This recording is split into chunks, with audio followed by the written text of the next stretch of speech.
first of all, listen, it's interesting about all these young guys today.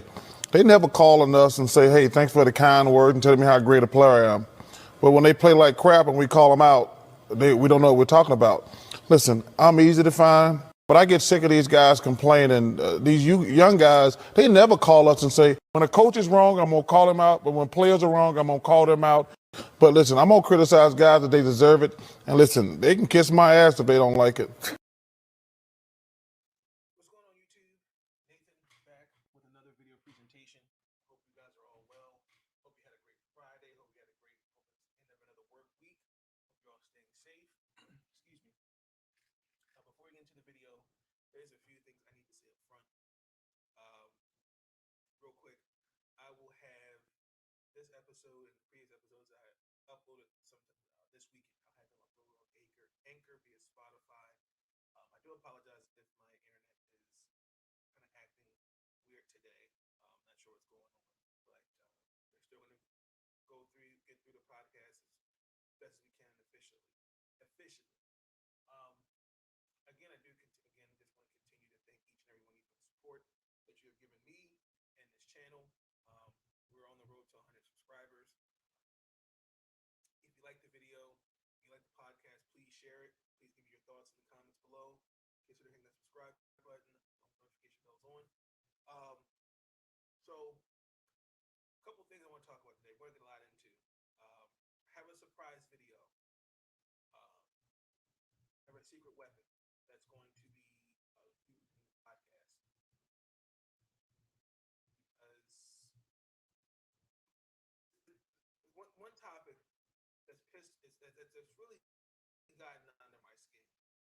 It's about Lamar Jackson, and these narratives about Lamar are going to have to stop. I do not know what more needs to be said. So I'm going to say that for that weapon for best for last, because it's going to help me kill. It's going to help kill this narrative on Lamar Jackson. Okay. I'm going to talk about the recap of the Dallas and Tampa Bay game. It was a great game Thursday night. Orioles Nationals, I'm going to recap that. The Mystics finally got a W tonight against Atlanta. It was a much needed win. And there's some things we'll talk about just real quick about basketball. I have another video. I was watching the big podcast with Shaq and Spice. I just lost it. She's on Entertainment Tonight. But Charles Barkley was on that. They were talking about Ben Simmons. I thought it was really good. It kind of proves my point. I think we need to really have this conversation about some of these guys. Now, I might get a copyright claim for it, but I'm still going to play the video. I don't own the video. I'm just using it for sharing it for education purposes. But I'm going to break down also the Ravens schedule and the Washington football team schedule as well. I'm going to give you my predictions on where the season will go for both teams. And again, I'm going to do my best to recap also other NFL teams around the league as well as best I can. Monday night, Thursday night, Sunday night football. I will definitely recap that, but I will do my best to recap the season as best I can. We're getting kind of down to the wire with baseball. We're down to like 2 more weeks. And with the Mystics, we got like 3 more games. So the basketball is starting up, and the NBA is going to be around the corner. And we got college football as well. But with all that being said, let's get into it because we're now 5 minutes into the podcast. So let me get started. So I want to revisit this topic. Last episode, I was talking about Naomi and Osaka, and I wanted to put emphasis on this. In no way, shape, or form am I saying that mental health is not real. Mental health is real. It's serious. We all need to take it serious with a grain. We can't take it for granted. My point that I was making with Naomi and Osaka is that there's something else there. about somebody when Serena Williams, who's arguably the best tennis player in this generation, this era of tennis, when she calls it a career, the torch may be passed to Naomi. And I think that there are some people that are just not built to be in front, to be the star, to be the face of a league. And that's just being. I'm just being honest. I'm not saying that she's not capable of doing it. She can be, but I think when you're seeing that press interview where that reporter was asking about the media, does the media in some way positively has helped you get to where you are today? She didn't know how to respond to that. She loses this tennis match to the 74th best player in tennis, and the next thing she's saying is, "I don't know when I'll be back." So obviously something's not right with her, and I think she has to take a step back away from tennis and figure out some things to get herself together. That's mental health. I'm not taking away with that. No way, shape, or form am I saying, "Oh, she's looking for sympathy." I'm not saying that. What I'm saying is that there are some people, and this is not her, that take advantage of mental health and not have self accountability. I'm not saying that's not Naomi, because Naomi does a really great job of saying, "Hey, this is what bothers me, and I got to do with X, Y, and Z." But I think it's a little unfair to. At some point, we got to say, "Hey, wait a minute, okay? You lost this tennis match because again, every athlete.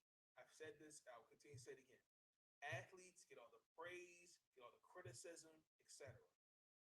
You're going to have people that are going to write stuff on you that are not good. But you have to have some type of thick skin. That's just the reality of athletes. All these athletes are human, but when you're in between those lines, yes, you're going to be praised and you're going to get criticism. Now, I just think that there are some athletes. They don't like to be criticized. They feel some type of way about it. That's just the honest truth, whether we like it or not. But with her, I think the best thing for her is just to take a step away from tennis and just get herself together and figure out what she wants to do, because it's like something else is there. Something else is not right with that. And we don't know the situation with her that's going on. But I'm just going to continue to pray for her. I'm not taking a shot at her. I'm not saying that she is only looking for attention. I'm just saying I think a lot of this stems from she's afraid. She doesn't know how to react. Let me use that word. She doesn't know how to react to criticism. But mental health is real. Michael K. Williams, who was best known as The Wire, OD'd on heroin. Phone call, text, all that. Nothing. That could have really changed, could have prevented that from happening. Mr. and Mrs. Jenkins across the street, just a random example. Just a knock on the door. "Hey, how you doing? I just want to see you guys are okay." Those things matter. Mental health is real. So we have to take it serious, and we have to take it one day at a time, and we have to really look out for those and check on those friends, family, X, Y, and Z. But I will say this. There are some people that take advantage of it and don't have any self-accountability. That's my point. Real quick, I want to take a step away from that. I want to talk about the Baltimore Orioles. We did our thing tonight. We won 6-3 against the Blue Jays. Apparently, this I don't know how to really say this, but Brandon Hyde and Robbie Ray got into it tonight. A couple things that I took away from the game. Anthony Santander came up with a clutch 3-run home run. It was really big. The pitching did really good, did decent, I will say.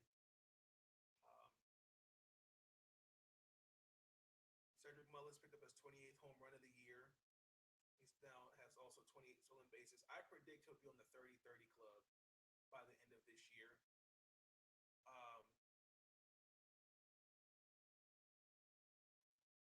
We're not the worst team in the league now. That's something that I'll take away from that. We unfortunately lost to Kansas City. That's okay.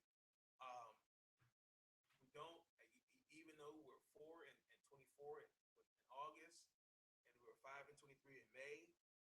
The last 10 games, we're 5-5, ladies and gentlemen.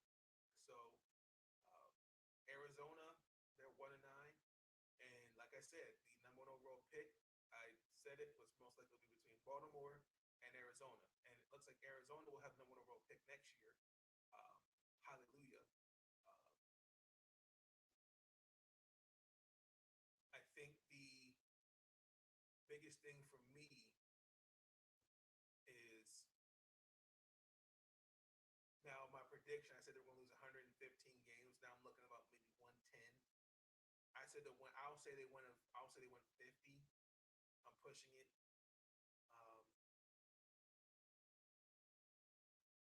As far as this season goes, I don't really know what you'll do if you're Baltimore, because some of these guys may not come back.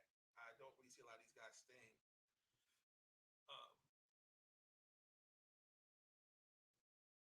But in this game tonight against Toronto, there's a couple things. Fernando Abad, I don't really know what that was. He had like a football moment. This man really decked Louis Gurriel Jr.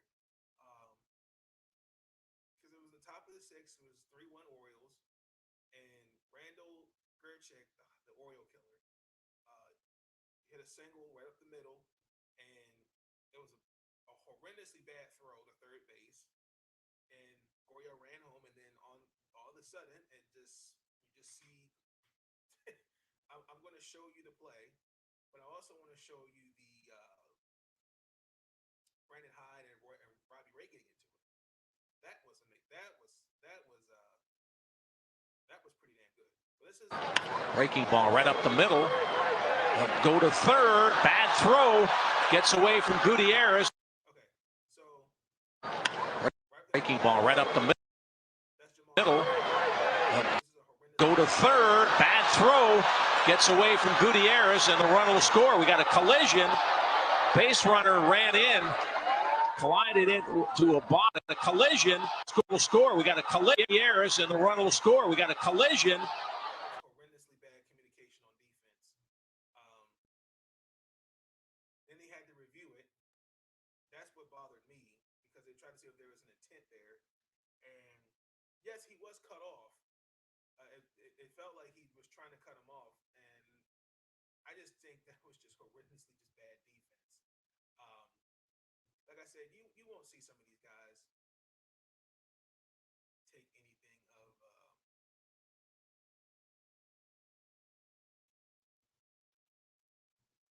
you won't see some of these guys on this team next year. Let me show you the Robbie Ray and Brandon Hyde thing, because I really thought some hands was going to be thrown, because for a hot minute, like, Robbie Ray is looking at the dugout, and you can hear it.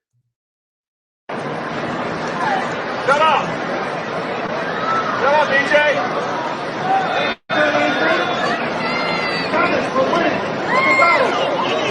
Robbie Ray looking over toward the Oriole dugout for some reason.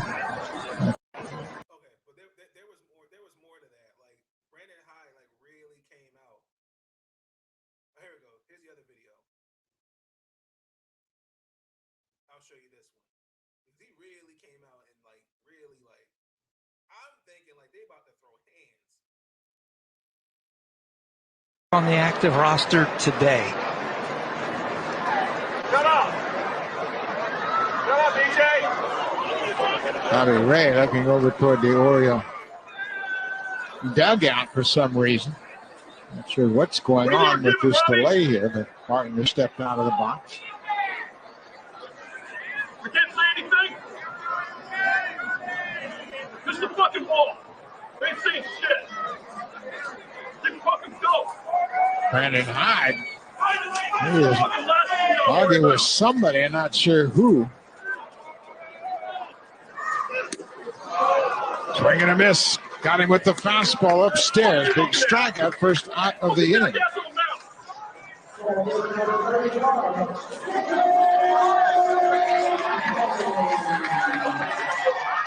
That's who he's hollering at. Yep. He's hollering at Robbie Ray. So I don't know what that was all about. I feel like there was a little bit of an overreaction, personally. And that's what frustrates me. I mean, it's part of the game. He definitely was super heated.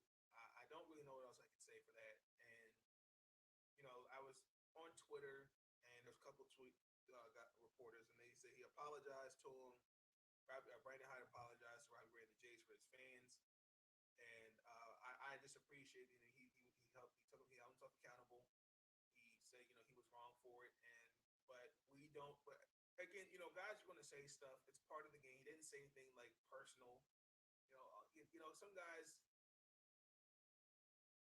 like the trash talk and different things like that. But I'm glad we won. But I know tomorrow probably Toronto's going to get the last laugh. They're going to have a say in this for sure. But next, we'll talk about the Washington Nationals.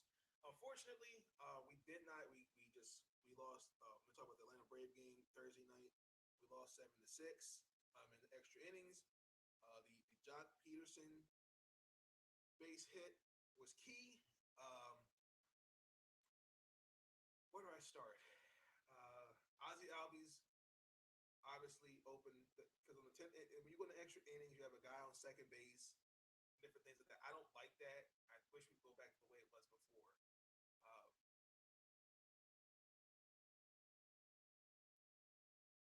For somehow unreason, I don't know how we loaded the bases. Again, Wander Saro was the guy on the mound. Steven Vogt had 2 home runs. So he's had 3 in that. He hit 3 in that series. Freddie Freeman, Adam Duvall, Jorge Soler. What's going on, Jeff? All had a home run against us.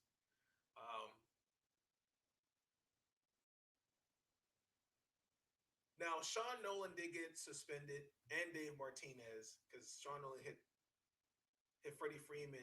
Well, I think there was some intent there, and that's not cool per se to do that.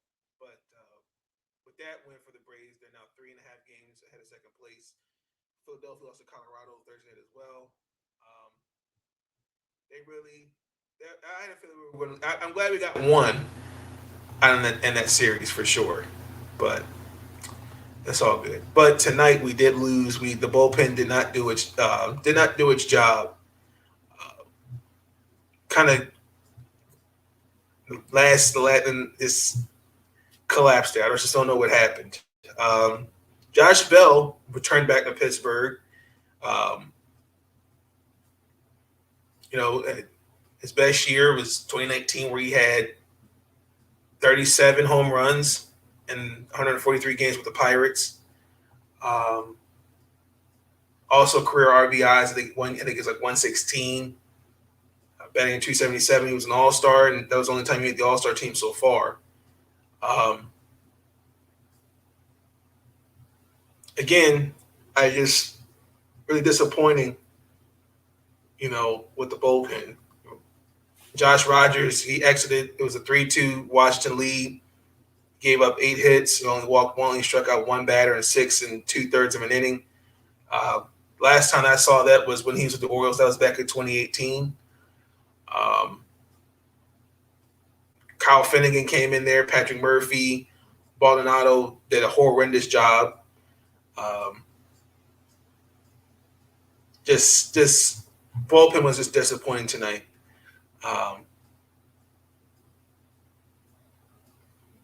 It was a strong start from Josh, but it could have been. The bullpen just let us down there. So don't know what to really expect. but it's just we'll bounce back. We play them tomorrow, 6:35, but disappointing that happened.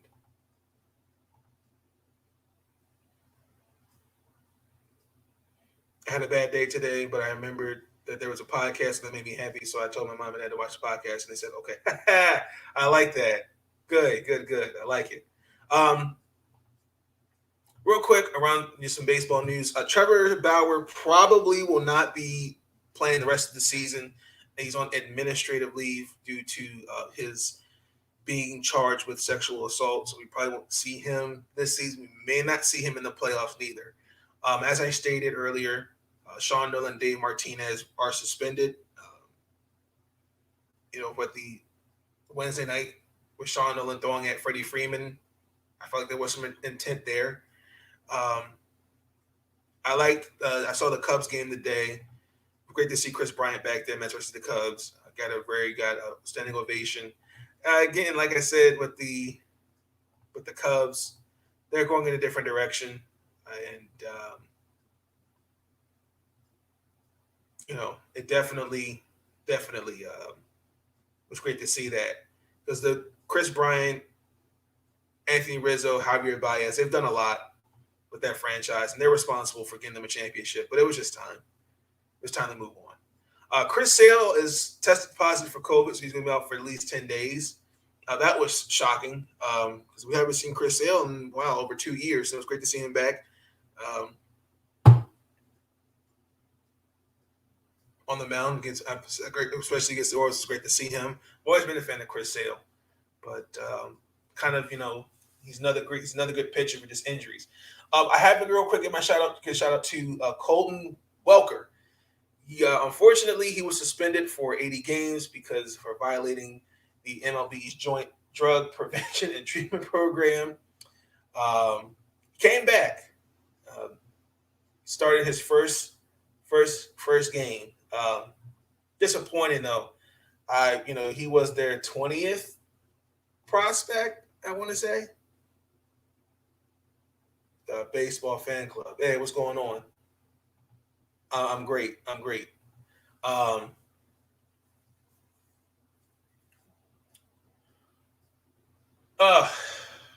That's really what's been going on right now in baseball. Like I said, we're about to get for the playoffs and different things like that. How did that? Okay, I think I know what that video is. I think that's probably when I was talking about the Houston Astros. I think. So, real quick, I'm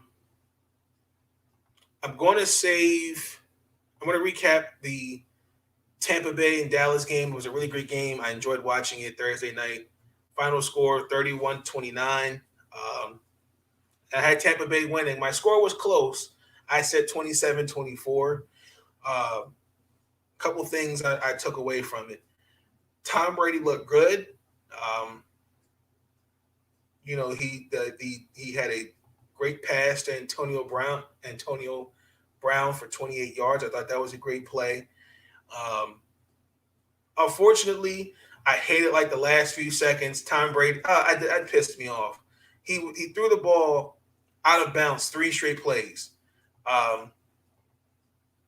I really wish Dallas on that last possession when they kicked that field goal would have just went for it on 4th. I really do. Greg Zuerlein, he missed 3 field goals. That also really mattered. Dak Prescott, say what you want. He came out there. He looked really great. The only thing is I wasn't really a fan of the 58 pass attempts that he had. But Amari Cooper got a touchdown, especially the one for 28 yards. That was really good. I like the confidence that they instilled in Dak, especially coming off that injury. I like that for sure. Again, Greg Zuerlein, yes, he hit a 48-yard field goal in clutch, but when he missed, it was a 31. It was a chip shot. He missed a 31, and then he took a 60-yard field goal. That matters. I know he got back surgery this offseason, so What the hell? Bro, oh no, that's not. No, gotta put you in timeout. That's not cool. No, we don't. No, that's not cool, bro.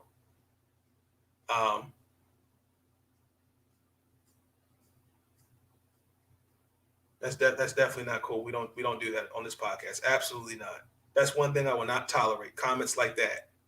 Absolutely not. No. Absolutely not. Wrong channel. Don't do that here. No. I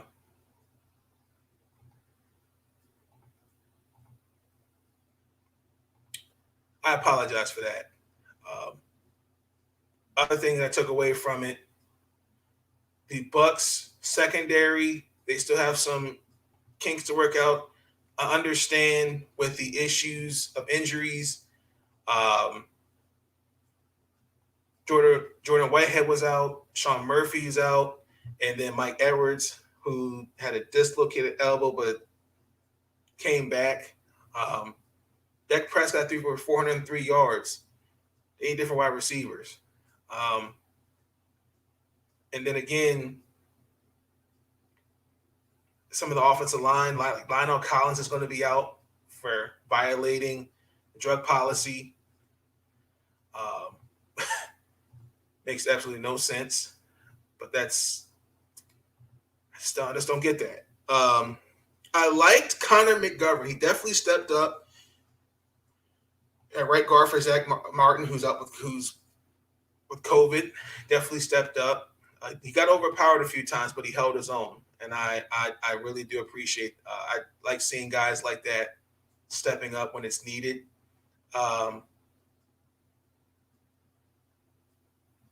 I feel like it's his first game, so I'm going to give him the benefit of the doubt, but he definitely held his own in that game tonight. Really proud in that game Thursday night, really proud of him. So shout out to Connor McGovern. Real quick, let's talk around the NFL. TJ Watt got a 4-year deal, $112 million. Congratulations. He's the highest paid lineman in the defensive. With the $35 million signing bonus, $80 million guaranteed over the next 3 years. He's the highest paid linebacker. That means he surpassed Khalil Mack. Mack signed a 6-year deal. What was that, like $141 million? I like that for sure. TJ Watt's a great linebacker. He's definitely got some things to prove. He's shown that can hold his own. Again, Devin Bush and those guys, they years to come. I cannot wait.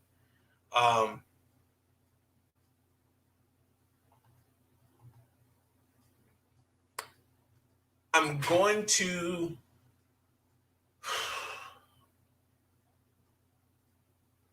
I was going to do predictions for this weekend, but I'm just going to do the recap of key games, like for example, Cleveland versus Kansas City. That's going to be one. Baltimore versus Oakland Monday night. So you'll probably see me have a video tomorrow. It won't be long. It'll just be with the football. That'll be like a little bonus episode for episode 4. But I will do that for sure. Let me get into the Baltimore Ravens. I don't really know where to start. While I'm confident and I'm excited for the season to be here, I'm really, really disappointed in the injuries that have occurred in Baltimore.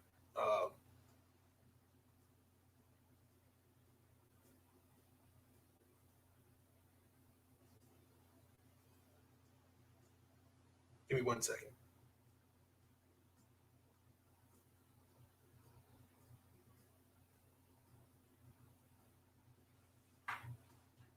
Who do you like in the Steelers versus Bill game? I'm going to go with Buffalo. I get to see what Josh Allen is made of. Honestly and truthfully, I do.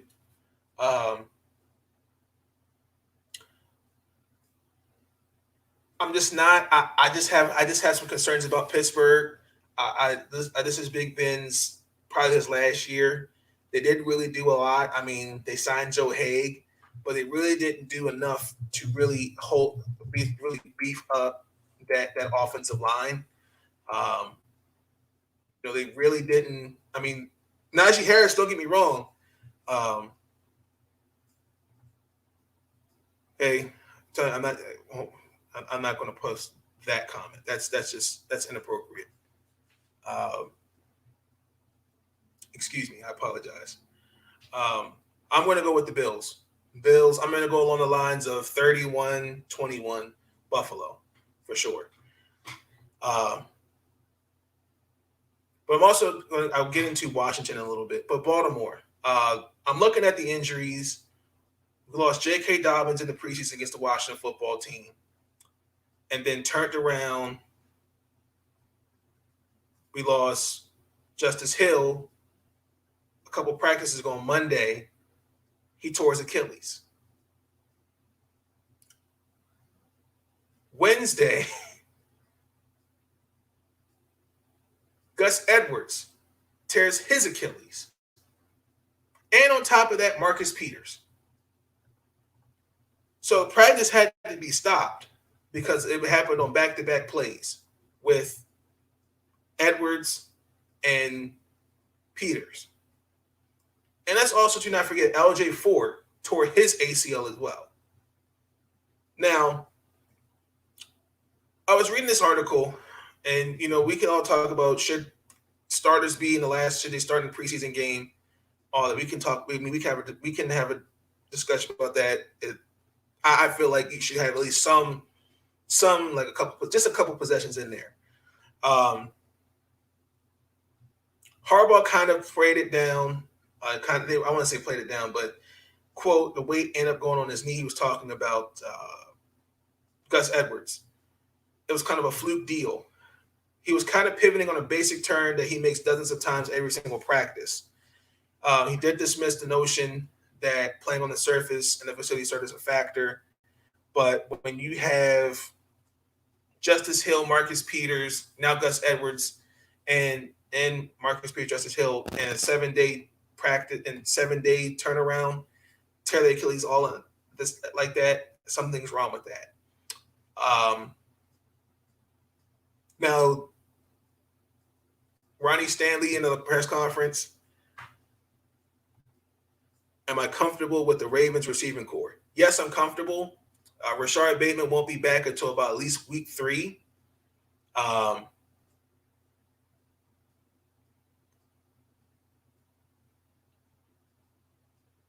looking at Wallace, Hollywood Brown, Watkins, Duvernay, Poche. I like it. I'm confident. I've always said, like, James Poche definitely stepped up in this preseason. He's definitely showed it. We got a great 2 wide receiver coaches, particularly one T. Martin from Tennessee. These guys. I mean, I've seen a lot of guys. I've seen a big difference. I'm not going to go and say they're all going to be all pro, but I'm definitely saying that they really stepped their games up. And I have to think that coaching staff and those 2 receiving cores, T. Martin, I can't think of the other guy on top of my head, really, really, really showed these guys a thing or two. Watch out for Poche and Duvernay, particularly. They're really going to step up. Watch. Ronnie Stanley in the press conference, I saw it today, talked about the atmosphere was very depressing because, it's hard when your teammates go down and you see that. It's not, you don't want to see your teammates go down, but I think that also, too, they wouldn't want to see you quit.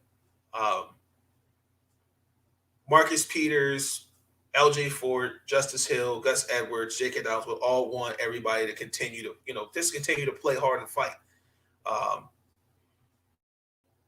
You have to take a day to recover. Harbaugh did say that in the conference, and then in the press conference, and you got to move on. I'm not writing this team off. This team is not going, because we lost now 3 running backs. We're done. We signed Le'Veon Bell, Devontae Freeman, and LaVartis Murray. All three running backs are different, but they all bring different styles that I think could really benefit the Baltimore Ravens offensively and Lamar Jackson. I'm still now a little concerned, but now Marcus Peters not there. Now LJ Ford, we don't have a corner. I'm not really sold on Anthony Everett just yet. I'm just not. I think a lot of it is going to come down to a couple things. I think the biggest issue for me, per se, is these guys got to stay healthy. If they can stay healthy, I think that is the key for Baltimore. But this team, just because we lost 3 running backs, doesn't mean that it's a wrap. I still believe we're going to go to Oakland and we're going to win Monday night. Again, I understand in 19 days we lost 5 players, but that doesn't mean the world's over. Ronnie Stanley said it best. Guys, guys can quote. He said, I'm saying directly quote, guys can think what they want. The Ravens are going to be the Ravens. We're going to step up. I've seen it was like 2008. I think the Ravens had like 20 guys on the IR and still made the playoffs.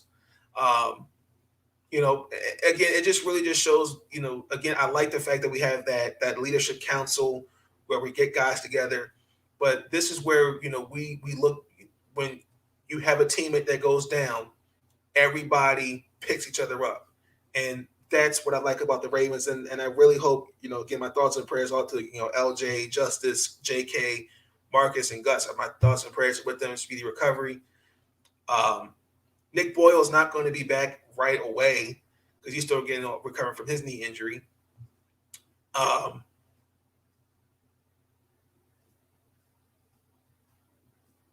I'm confident with this team. I'm truly confident. I was really surprised we really got Marcus Murray. I know he talked about really getting. He wanted to go to work and play for us because he was just recently cut by the Saints because he didn't want to take a pay cut. So we signed him for a year for $2 million. So I'm kind of curious to see how we're going to have Freeman, Bell, and Murray. We signed. I want to say his name's Cannon, but he's more of a special teams guy. And we have Tyshawn Williams. So one of them are going to probably be an emergency backup running back for sure. Now, looking at Baltimore, we're going to look at the schedule in a minute. I'm looking at a couple things. This team, on paper, if you told me, Nathan, if you take away the injuries, what do they look like? They look pretty damn good. My only concern was they didn't really address the pass rushing. I wish we had an opportunity to get Clown. We had an opportunity to get Melvin Ingram. It wouldn't have hurt to assign Clowney.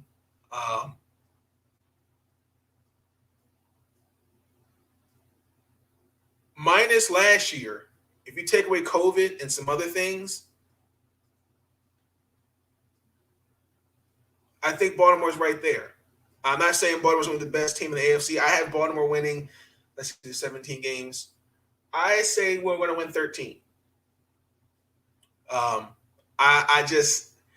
With Cleveland, I'm not taking anything away from them, but we are now going into now year 4 with Baker Mayfield.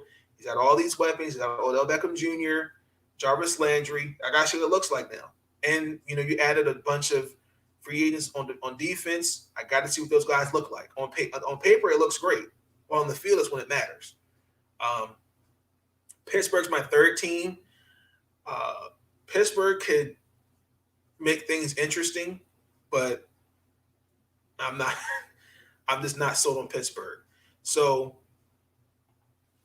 that's really what's going on as far as Baltimore. I will have another video. I'm going to break down what Baltimore needs to do going into this game with against Oakland. I'm not calling them the Las Vegas Raiders. I'm not doing that. Oh, hey, Lucinda, happy Friday. Good to see you. Good to see you. But let's look at the schedule real quick. Let you guys know who we're playing. because we got a couple games. We got games of the week. So we got those Las Vegas Raiders. I'm not going to call Las Vegas to always be the Oakland Raiders to me. I'm sorry. That's just me. We got the Kansas City Chiefs. That's game of the week. I can't wait to see that. That's Patrick Mahomes versus Lamar Jackson 4. Yes, we know Patrick Lamar's 0-3 against Patrick. Okay. Then we face those Detroit Lions.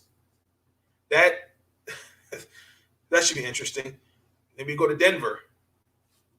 Week 4. We got Indy. We got those Chargers. Bengals. We got a bye. So I'm going to call it right here. We're going to go 7-1 before the bye. But definitely this Kansas City game, this should be interesting. I'm gonna say 7-1. Okay. After our bye, we've got the Minnesota Vikings. We got those Miami Dolphins, Chicago Bears, the Cleveland Browns, Pittsburgh Steelers, the Browns again, Packers. That actually should be a great game. That's going to be a nice little early Christmas present. And then there's Bengals and the Rams, and then we finish it off against the Steelers. So I think Baltimore easily is going to win 13 games, and they're going to go 13-4.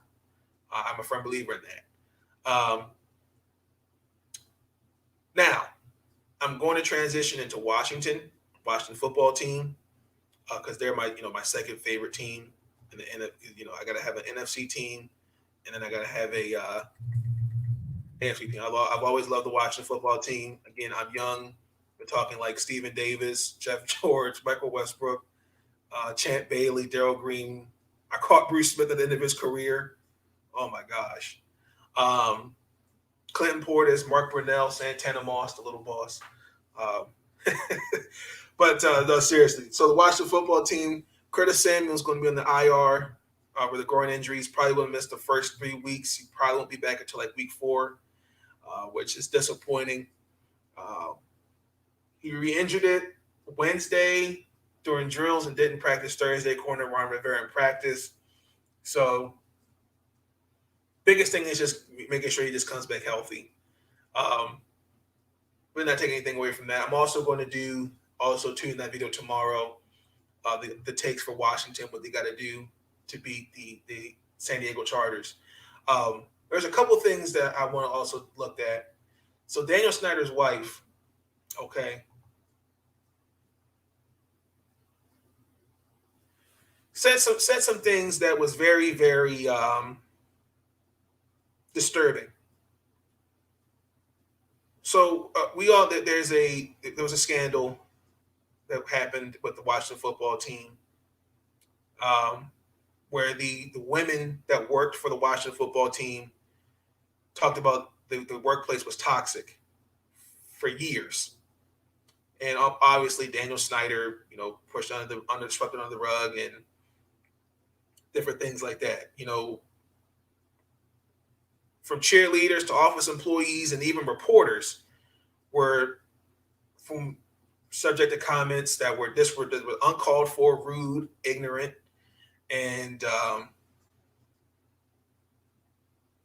now to the point where when they're hired, they're pulled aside and they're given handbooks to pretty much navigate their way through working with this team and different things like that. So Daniel Snyder's wife comes out, instead of showing sympathy for the women that have been working in this toxic workplace, because she's now the co-CEO,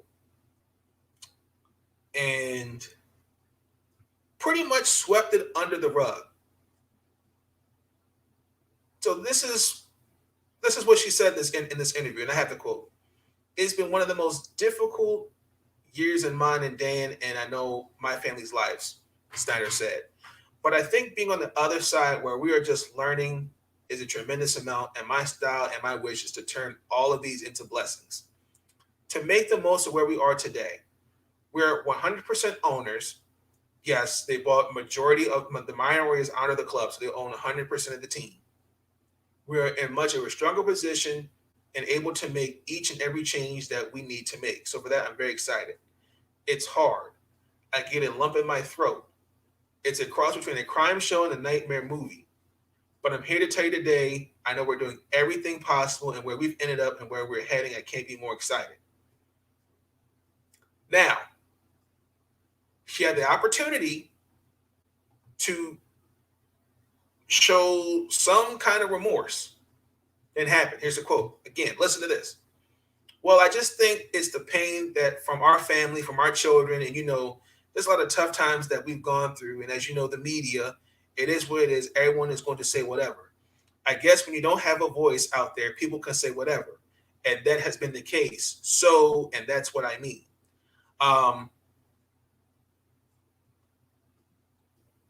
So it was the media that was standing under a glass staircase in the team's facility looking up women's skirts and dresses. It was the media who told a cheerleader she should go to a hotel room so the team's anthropologist should get to know him better. It was the media who brought cheerleaders to a foreign country, took their passports, had them pose damn near nude, and not knowing where they are. It's the media who makes comments about their clothing choices. We got it on lock. I've been in the bushes. Great show. Appreciate it. Appreciate you.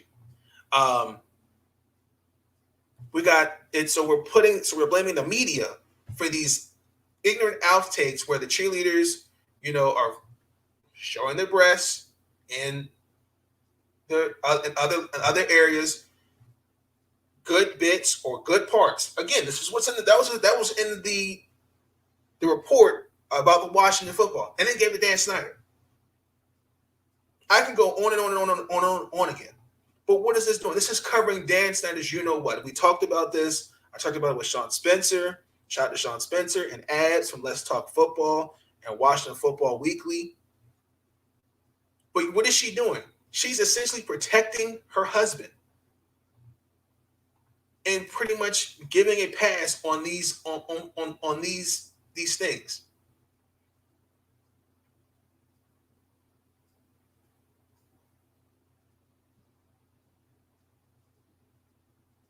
Now, one of the this was a Megan Ember who worked for the Washington football team. She was in the broadcast department, and she's an Emmy-winning producer. Really great for her. I'm really proud of the work she's done. She left in 2011, so pretty much she was like, "Hey, like this is ridiculous. Like all the things that have happened, you're pretty much shunning what he's done. Like you're completely taking away like our credibility. Like, oh no, you're taking his side. You're not listening to us."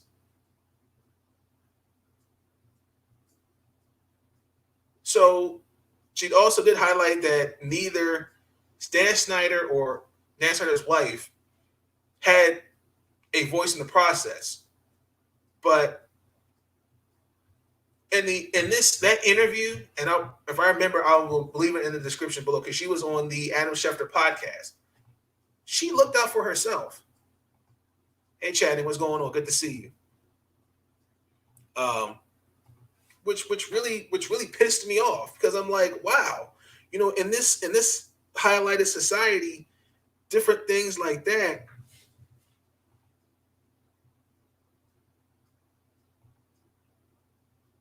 And you're downplaying these allegations. I mean, I don't know where we get off like that. But I told you, I've said it again. Since Dan Snyder's been ownership with Washington since 1999, he doesn't know football. He's all about money. The way the Washington football team is set up to win now, the best thing Daniel Snyder needs to do is just stay on his yacht. Just stay there. Please stay on your yacht. Because I think with his wife pretty much saying, show sympathy for me and my husband. Excuse my language. Fuck what those other women got to say about what happened in the workforce. Because it's a she said, Take our word. Has to be for us, not them, and that's not right. And that's why I don't. And that pisses me off.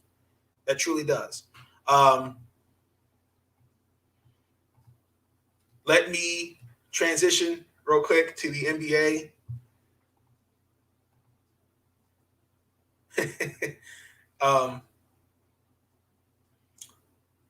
Marc Gasol finally got traded to the Grizzlies, but they are going to waive him. That was weird. I'd like to see Marc Gasol with the Wizards. I'd like to see that for sure. I want to give a congratulations to the 2021 Hall of Fame class for basketball. Rick Adelman, Chris Bosh, Yolanda Griffith, Lauren Jackson, The Truth, Paul Pierce, Bill Russell, Ben Wallace, Chris Webber, Jay Wright, Bob Dandridge, Pearl Moore, Tony Kukoc, Clarence Fat Jenkins, Val Ackerman, Colton Fitzsimmons, Howard Garfinkel. I want to give those guys a congratulations. Real quick, I got a beef real quick with Chris Bosh because he said some things I didn't like about the great Bill Russell. He pretty much said, he played against firefighters and what else did he say? And lifeguards. I understand the Bill Russell's arguably one of the best basketball players of his generation. He's an 11-time champion in a 13-year career. 13 years. But I don't think that's fair to discredit his era. I don't like that. Because whether we like it or not, Bill Russell has had an impact on and off the court, particularly playing in a decade. We're talking about the civil rights movement. And again, as a black athlete, the things that he had to endure. I think that's that's disrespectful to discredit it. Now, I'm going to quote, I do just want to point out for some of those that are champions, there were like 8 teams in the entire NBA. This is JJ Redick. Some of those championships, he only had to win 2 rounds in the playoffs. And they're playing against firefighters. Dudes had jobs in the summer times. Dudes going to be a lifeguard, go work construction after the NBA season. They had part-time jobs. They went during some summer times, got a job too, bro. Now, then turned around and tried to turn around and give him a compliment. He spoke highly of him. That was really, exactly, it was extremely disrespectful. Thank you. Comment of the day, Lucinda. Thank you. Regardless of that, he's one of the most accomplished, well-respected basketball players. Again, like I said, not only on the court, but off the court, what he's done, social injustice as a black man. Again, civil rights movement, working with, I can't think of the guy, the running back that was with the Cleveland Browns. Oh, my God. His name escapes me. I can't think of his name on top of my head. Please forgive me. Muhammad Ali, Kareem Abdul-Jabbar, so many others. And we're discrediting him because he played against 8 teams. Okay, then we need to, let's discredit some of the New York Yankees championships. They have 27 of them. We're going to discredit those too? Come on now. That's just that ain't right. That's not right. And Chris Bosh too. Chris Bosh, great basketball player, but I get it. 11-time All-Star, All NBA team 1 time.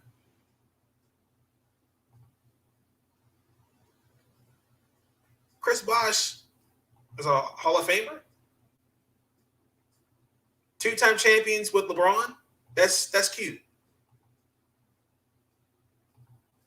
You see how that works? I'm going to see next time we should be careful when we say things. And also, you got to understand, sports was different from what it was then and what it is now.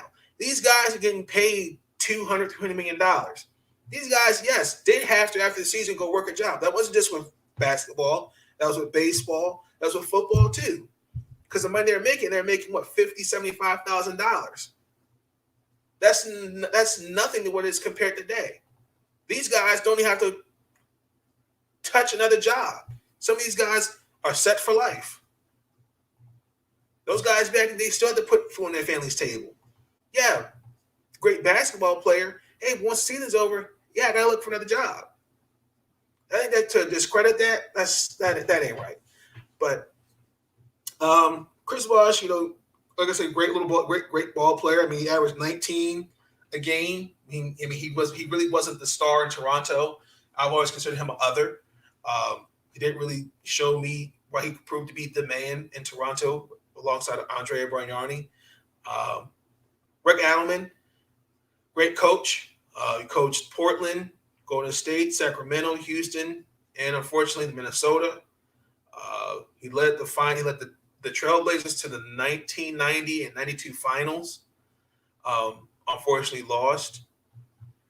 I'm glad to see again some former WNBA legends getting in there. Yolanda Griffith for sure.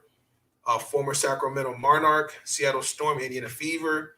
She was a 1999 MVP and Defensive Player of the Year, 7-time All-Star, 5-time All-WNBA, and she just made the WNBA Top 25 roster. So, team. Lauren Jaggs is another one who should have been on that. No, is she on that list? I believe she's on that list. I can't remember. Please forgive me.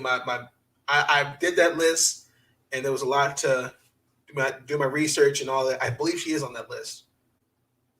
It's Penny Taylor that was a snub. Nolan Jackson is on that list. That's what I'm thinking of. So I'm glad that's happening. I just hope Paul Pierce doesn't show up to the Hall of Fame with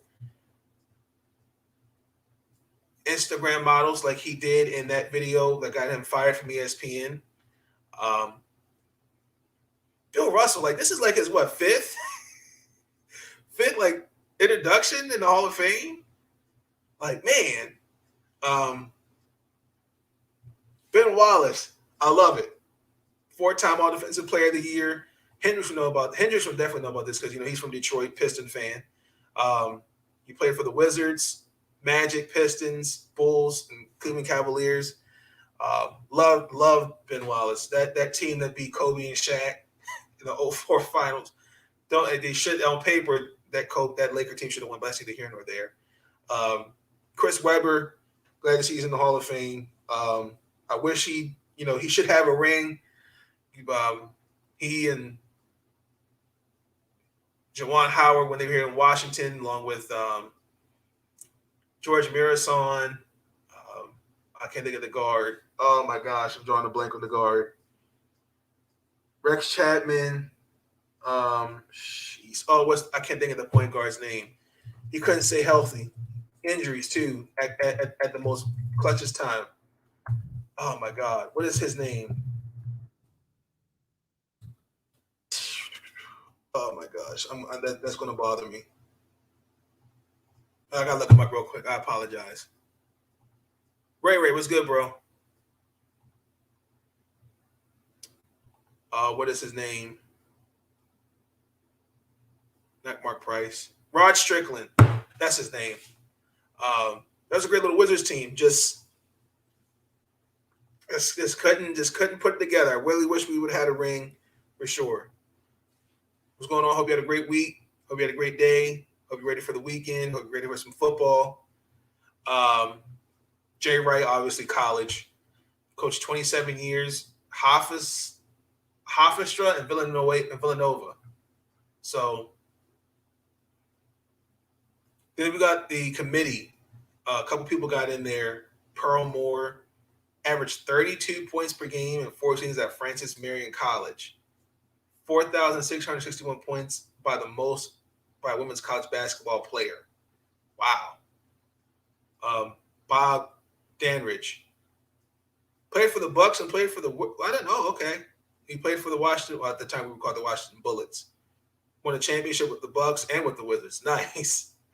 And Tony Kukoc, he was with the Michael with the Bulls, Sixers, Atlanta, and Milwaukee. 3-time champion.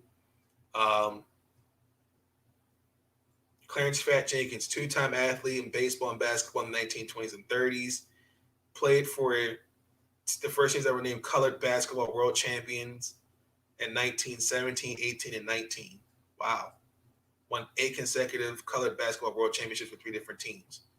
Nice. And then Val Ackerman, she was the former president for the WNBA from 96 until 2005. Nice. So congratulations to those guys.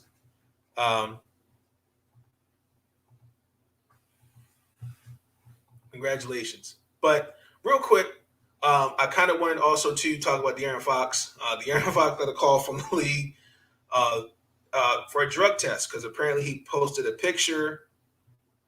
He posted a picture on Instagram, and he got a phone call. They got a text message saying like, "Hey, we need to be we would like to do a drug test." I'm going to show you the photo because again, De'Aaron Fox plays for the Sacramento Kings, and yeah, as soon as he posted that.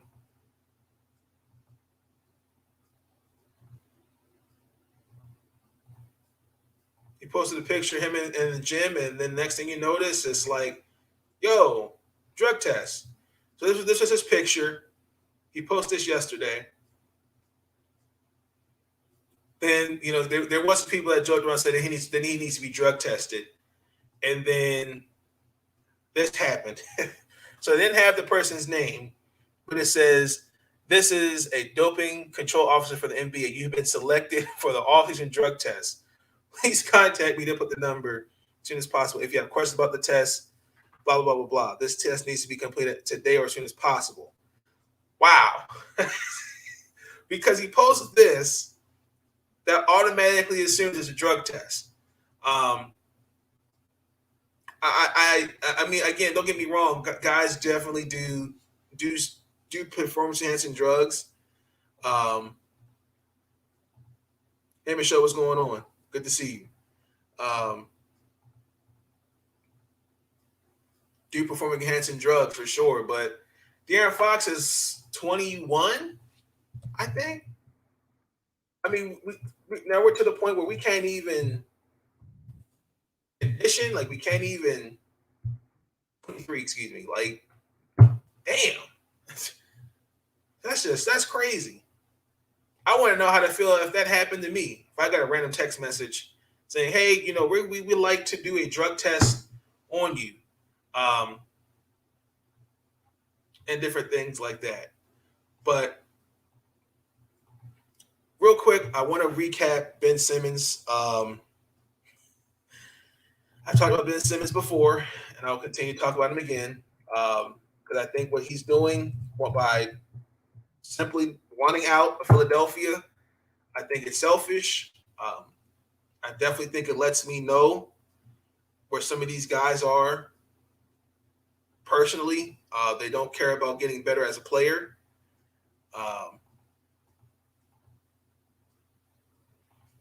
I really just don't know what to say at this point about Ben Simmons.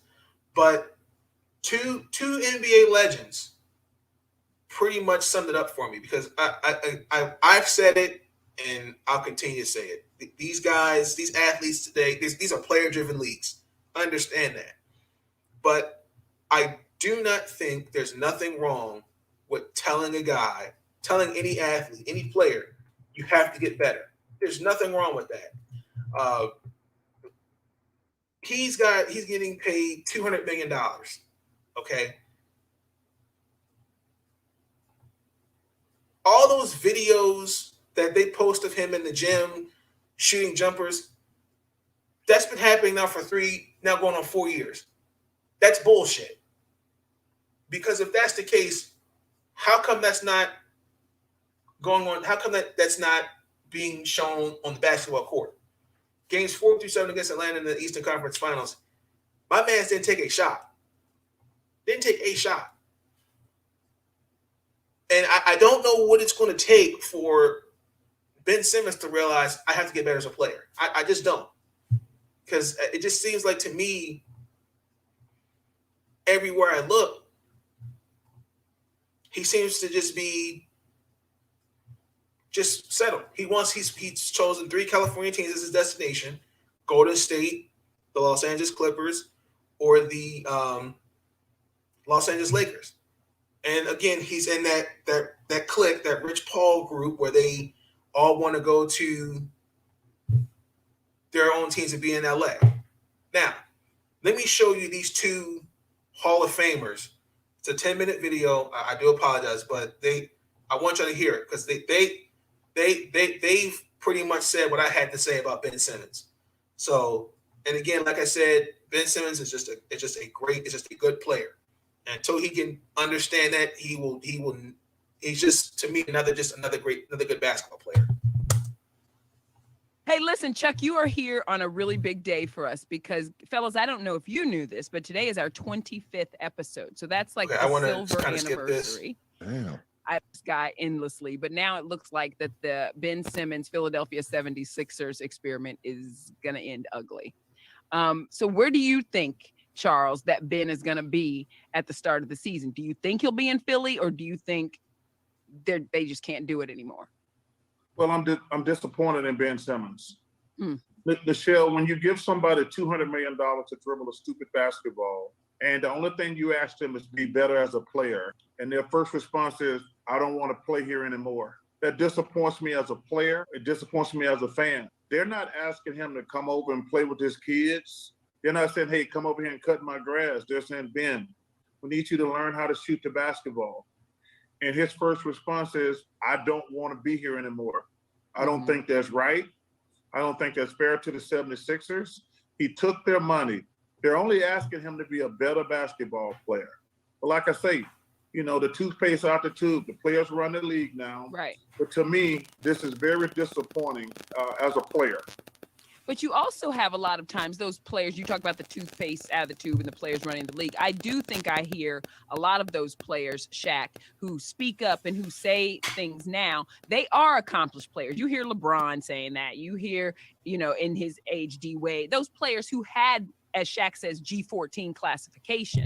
But you don't hear guys calling guys like Ben Simmons out. What we're asking is not hard. It's not rocket science. Like if somebody told me, hey, I'll just use an example. In school, if you're struggling, like if I came home, I'm just going to use an example. Came home with a report card with C's and D's. Hey, you have to get better at studying as a student. What am I going to do? I'm going to figure out, come up with a study plan, stay after school, try to be with the professor, teacher, etc. That's not hard. But it just seems like we're just okay with just being settled with where we are. Like we want to plant seeds, but we don't want to grow. And hopefully that seed becomes when it becomes a plant. We kind of just plant the seed and just go, oh, okay, we'll just see the best. Ben Simmons doesn't have that, right? And I was just about to talk about that. Yeah. I have G14 classification to say what I'm about to say. Okay. And so does Charles Barkley. Ben Simmons, you're not that good. Mm. And then in this league, do you want to be good or do you want to be great? You're not great. You're pretty good. Pretty good is not great. You've been pretty good at LSU, pretty good in high school, pretty good. But if you want to get to that next level, you have to be great. And to be great, you have to work on your game. Don't be putting pictures on your Instagram or your Ferrari or what actress you're hanging around with. When you play, they're not actresses, Instagram models. Play for a town like Philadelphia, Boston, LA, Miami, hard-working town, they don't give a shit about none of that. They want you to come, work hard, and play hard. I was at that game 6 when that man didn't even look at the basket. I was there. And I know as a player, first thing I do is I look in the player's eyes. That man was out there terrified. And, terrified, not terrified of playing, but terrified of being fouled and missing free throws. Forget all that. And it's the same thing I told Giannis when I saw him. I said, look, man, forget that. 3 things going to happen. You're going to make it, you're going to miss it, or you're going to shoot an air ball. But if you dominate. Some of the time / most of the time, free throws won't even matter. And Ben Simmons can dominate. You're a 6'9", powerful guard, averaging 18 without a jump shot. Just think about what you average if you develop a little 15-footer. So, yes, you do have to work on your game. And, yes, when you get paid $200, $300 million, you have a responsibility. You know, a lot of these people, you hear from your followers how good you are, how great you are, but you're hearing from some OGs right now. You ain't that damn good. And I said it, and I said what I said, and Chuck said what he said. If you don't like it, do what you got to do. But you ain't that damn good. Well, you know what's amazing? In game 4 through 7 against Atlanta Hawks, we know that he did not take it. Game 4 through 7, he never attempted a field goal in the fourth quarter. That's impossible. That's impossible. Extremely impossible. I mean, like, That's wait a wild. minute. I didn't know that stat. That's wild. Yeah. If game 4 through 7 never took a shot in the fourth quarter, and you're making $35 million a year. $35 million a year. Wow. And you they got to pay you for at least 4 more years. So we really talking about a guy who's going to make $40 million. And the Like only thing the 41 Sixers have said to him, yo, man, you got to get better. Some change. And his first response, instead of saying, no, you know what? I got to get better as a player. His response is, I don't want to be here anymore. I don't think that's right. That ain't right at all. Plain and simple. What's crazy, when you see the videos that he put up, Charles he's Barkley making those shots that he didn't take, like with ease, all nets, all that. It's crazy. Hey, Spice. Yeah. I live in Philadelphia during the summer. This is the 3rd year in a row they put up them Bush jump shots during the summer. Hey, I'm not falling. Hey, but this is so funny. I was, because I'm in Philly all summer, so I get asked this question every day. This will be the 3rd year in a row that he put up all these things during the summer, him shooting jump shot. Yeah. I'm not falling for the banana in the tailpipe anymore. That's exactly what it is. Listen, okay, so I hear all. Okay, so I'm gonna stop it right there, but they kind of go into, and I'll leave this in the description. But I mean, the biggest thing in that video is essentially, it's not hard. This is not rocket science. I mean, we shouldn't be going in now year five of a guy's career, and we're saying, is he going to shoot the ball? Like that's insane. Like, we could talk about him. Why are they worried about how much he's making? Shaq had the worst rebounds he still makes. It's not why he's worried. It's the fact that here's a guy going into now year 5, and he still hasn't learned how to shoot the ball. Yeah, we know. I'm agreeing with you about Shaq. Shaq, arguably, even though he's like 5th in blocks and like something in rebounds too in that category. Yeah, Shaq did take players off. I'm not going to ignore that. But when it counted, Shaquille O'Neal, Charles Barkley, they were great players. Ben Simmons is just a good player. It's not hard to shoot the ball. It's not hard. It's like when you ride a bike. You have the training wheels, and then essentially those training wheels come off. You got to learn how to ride without training wheels. Like, when are his training wheels going to come off? Because, I mean, again, he passed. I mean, they said it. Trust your eyes. 4 through 7 didn't take a shot. Charles Barkley always has an opinion about other players, but gets butthurt if someone voices an opinion on him. Yeah, I will say that. I will say that Chuck that can get a little sensitive. But Chuck is one of those guys who keeps it real. Like, he and Michael Jordan aren't friends anymore because Charles Barkley has a job. I mean, to a certain extent, we can't say nice things about athletes all the time. Again, when we praise athletes and different things like that, they never say, hey, thanks, I appreciate, you saying X, Y, and Z. If I said, hey, Kevin Durant, that was a great game, I don't know if he's going to give me praise for that. I mean, that's just Charles Barkley. And Charles Barkley, sometimes, he likes to hear himself talk, and even though he repeats himself too. But I mean, some things you can't get mad at Chuck when he speaks, particularly when it comes, because he played for Philadelphia, he played for his organization. They see potential in Ben Simmons. They know he can be great. We said the same thing about Joel Embiid. He was not in shape last year. What happened? He was in the MVP conversation this year. He stepped his game up. He improved on the offensive side of the ball and the defensive side of the ball. All we're asking for Ben Simmons is learn how to shoot the ball. That's not hard. Because again, we're playing 4-on-5 basketball. If you had a guy out there who can't shoot, like, come on. True, I agree. Ben needs to do better, but he comes off as having stage fright to me. it's like he freezes up. Ben needs to stop overthinking and just play the game.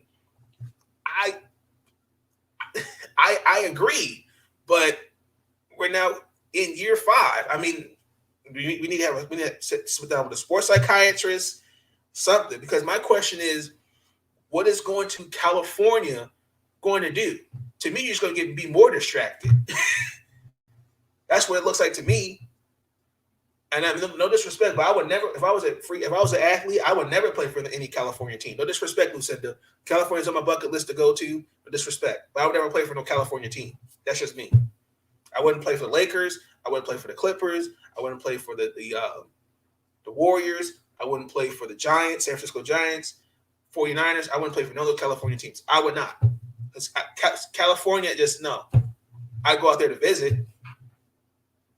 Then you go to see the landmarks, but no, I would never play a team. I would never sign with any of those teams. I just wouldn't. That's just me. But it's just not hard. Charles Barkley is the same man who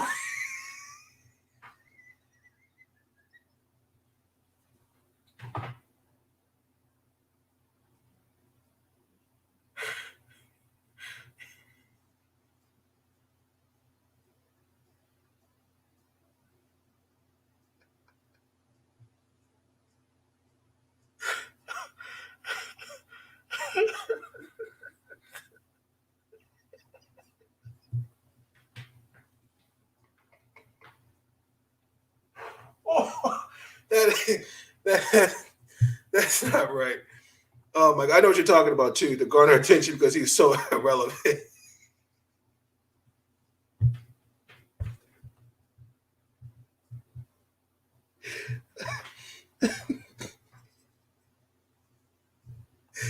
Oh my God. Oh, that's funny. Thank you, Lucinda. I needed that laugh. Thank you. Oh man.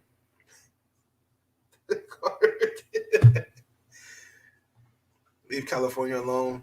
People will give up first to be the firstborn in California. You're the firstborn to be on the California team. I mean, again, like it's like when you go out there, it's just like something happens to them. I don't know how to explain it. It's just weird. Like I kid you not, right? Like Terrell Owens, when he got drafted by the 49ers, because he went to Tennessee at Chattanooga. I know Terrell Owens wears his emotions on his sleeves. When he got out to San Francisco, there was like, that's not the same guy that was in college. It's just something just happens to them. I just don't know how to explain. I think that that California air, it's I don't know how to explain it. It just that's tough for me. But I mean, to kind of wrap it up with Ben Simmons, because the more I talk about him, the more he's just going to just give me a headache. But it's just not hard. I detest Charles Barkley. He's a troll. Excuse me. He is honestly irrelevant.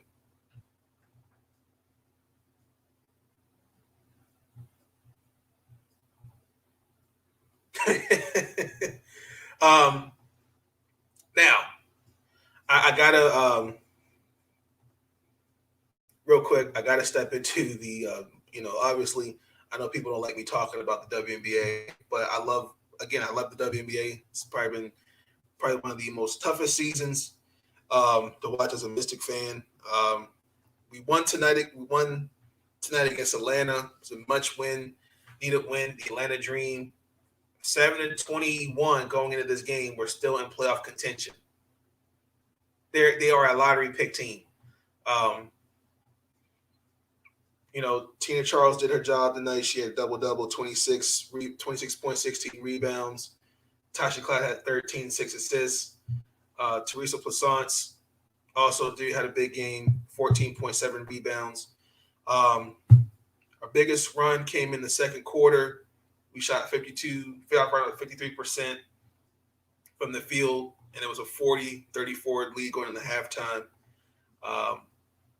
Courtney Williams also did her thing tonight. She had 23. But the Atlanta Dream, man, oh God, I don't really know what to say about them. Just they there's no like the Candace Dupree signing doesn't. I thought would have made it better because Candace Dupree, to me brings veteranship. She's a veteran. She brings some leadership. But I mean, the other night they played the Phoenix Mercury. They don't have Diana Taurasi, ankle. Real quick before I get into that, so they played the Phoenix Mercury played the Indiana Fever. Let me play that video.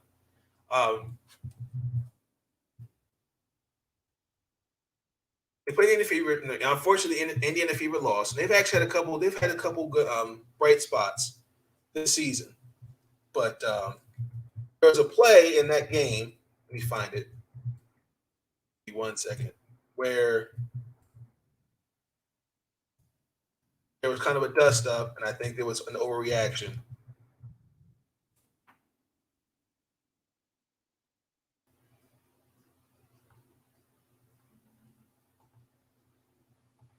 Okay. I found the clip. So this was the Indiana Fever versus the Phoenix Mercury. And apparently, Diana Taurasi thought that this was a dirty play. I don't think it was. I just think it's just part of the game. So, Diana Taurasi takes a three. What a finish.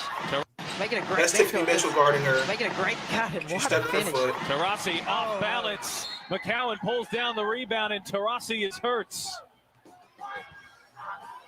So you see the score is 84-81. Indiana had a chance to win, but they left. I can't think who it was open to shoot at the game like the dagger. Year 17 at age 39. You would never know that watching her play. Good to see her get up and on her own. Danielle Robinson has come out. Okay, now I will say this. You see Tiffany Mitchell's right foot. It does go out there. That kind of low-key could have been a foul that should have been called because she did kind of stick her foot out there. Not saying that was dirty, but you have to protect the jump shooter when you're coming down. We could say the same thing when Zaza Pachulia came down on Kawhi Leonard's foot. The jump shot, the jump shooter has to be protected in some kind of way, and that should have been called. The referee's right there. Love to see a smile there from Taurasi. Okay, now this was right here. So this was a bad shot. I don't know why you shot that in front of a 7-foot center. Mitchell over Griner. She tied. McCowan should just let that go out of bounds. The game with a similar shot over Ogumake. That is a different task. Trying to go over real quick. 6'9". Tara McCowan went to Mississippi State. Those girls it's best to just leave them alone. Tara McCowan is no punk. That shot was Victoria Bivens on target. Just left it a little short. Mitchell's been excellent. 23 points here tonight. And what has been a continuing trend of her play improving as the season has gone on.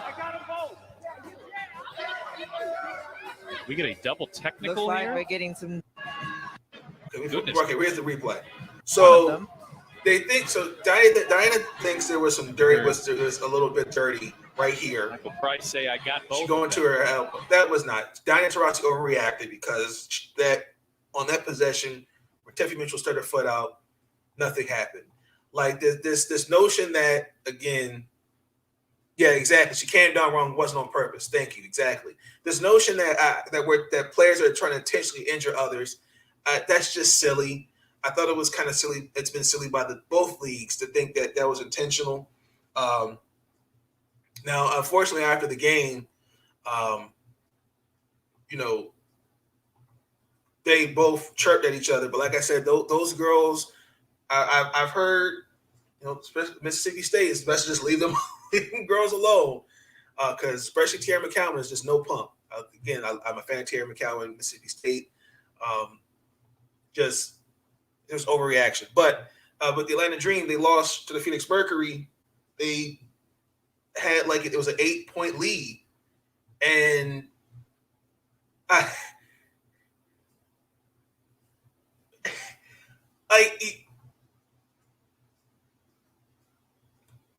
don't know how to explain that. Like this team, this Atlanta Dream team, I knew we were going to beat them. Now, I mean, congratulations to the person they hired as president and chief operating officer for the Dream. But the Atlanta Dream, they got some cleaning out to do. I mean, you got a heavy guard-oriented team. Yeah, Ari McDonald it doesn't really. I don't even know why she's on Atlanta. She should be on a different team. You got Blake Dietrich, Odyssey Sims, Tiffany Hayes came back off injury. And Kennedy Carter still has not played. Lady Shades, hey, how you doing? Good to see you. Welcome. Still hasn't played. Pretty much she's done for the season because we got three, four games left. So we all know that she'll be out the door after this year. They're gonna trade her, sadly. It's just a mess in Atlanta. I don't really know what else I can say, but there's just no way you should have lost to that Mercury team with no Brittany Griner and no Diana Taurasi. Like I wonder sometimes if Tiana Hawkins, former Maryland Terrapin, former Washington Mystic, I wonder sometimes in the back of her mind, did she go, wow, I left the Mystics to play for this team? Not saying because, free agents, that's their choice. They can do whatever they please. They can sign whatever they want. But sometimes you got to go, wow, I really signed here, and this is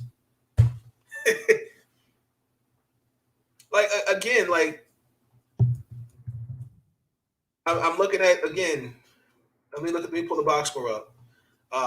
Again, no Della Dawn, again, who's probably just done for the season. In back nerve pain. So that's kind of low-key false hope. I don't know how to feel about that. I mean, it was great to see her back on the court, but the way this season's been with injuries and other things like that, I feel like I still don't really see the Washington Mystics making the playoffs. If they make the playoffs, it's on a fluke. I do. I'm not trying to discredit these girls for what they are doing, but we got the Chicago Sky Sunday afternoon. And then we got the New York Liberty Friday night. And then we got finished off against the Minnesota Lynx. We're going to probably go 1-2 in that. Because the Los Angeles Sparks lost to the Connecticut Sun embarrassingly. Derek Fisher is going to get fired before Maureen Stanley. I'm just going to go ahead and say that. No disrespect to Derek Fisher, but that team is just I don't really get it. Like they got some work to do. I feel like they need. I think Fred Williams should be the head coach. And I like Derek Fisher. Sometimes I just don't know what he's doing.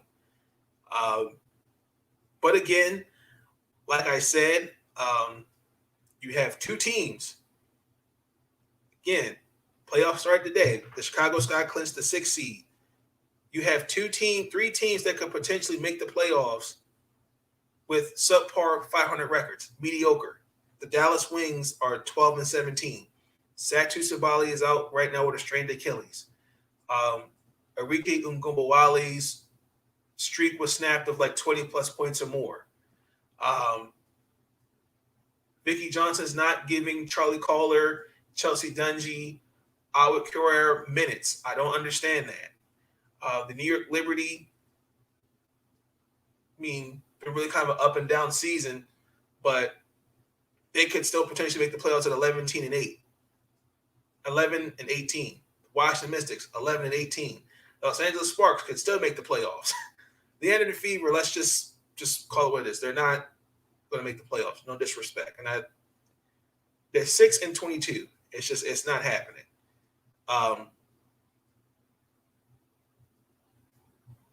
But this game that against the Atlanta Dream, like it just, I don't really know what else I can say. They have 4 players in double digits. But again, Troy Walker, 9 points. Erica McCall, 8 points. Shavonte had 4. Aaron Atkins was not in this game. Mike Shines Allen was not in this game. And missing somebody else. That was it. That's what stood out. So, oh my Lord. Crystal Bradford, Tiana Hawkins, Odyssey Sims didn't play. So I don't know. Something's going to have to give in Atlanta, but that was just. They've now lost 13 of their 14 games since July. The loss for them was the 50 feet. It was decided by 10 points or less, and it was the 6th straight single-digit margin in that stretch. Also, too, our bench made the difference, 24 to 11 points. Just disgusting. I love NBA basketball. I know nothing about the WNBA. That's all good. It's all love. It's all good. We were talking about Ben Simmons and Charles Barkley's opinion on Ben. You know we're having the ball. Good. Good to hear.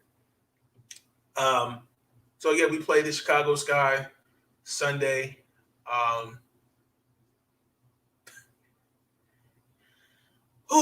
That should be an interesting game. I don't know what to really expect on that one. Now,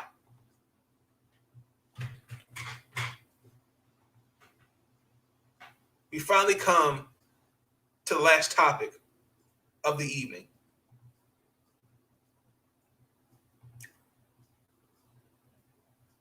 Stephen A. Smith, right? Okay, real quick. So he opened up about why,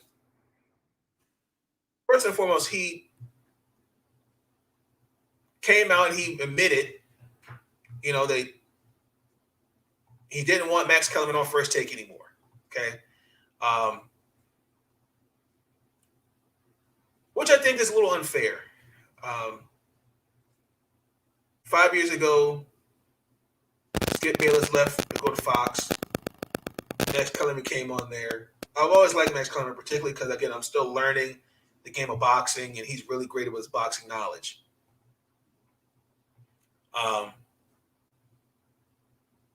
I think Stephen A. can sometimes have it backwards. It's your job to talk sports, not just entertainment. And this whole week, he said, because Max is a know-it-all. That bothers me. Max, okay, yeah, I will say this. Max will say some things that are off the Richter scale, where he talked about opinionated dudes work my nerves. Real quick, listen, can I ask, who, in the journalism world, sports, and not who are your favorites? If you don't mind me asking. Quick, I'm gonna just really say this is what he said. Sometimes it just stalls, and the audience lets you know that it is what it is. You need the need for something fresh. You feel the need to retool. It's not like I wanted the guy to be fired or anything like that.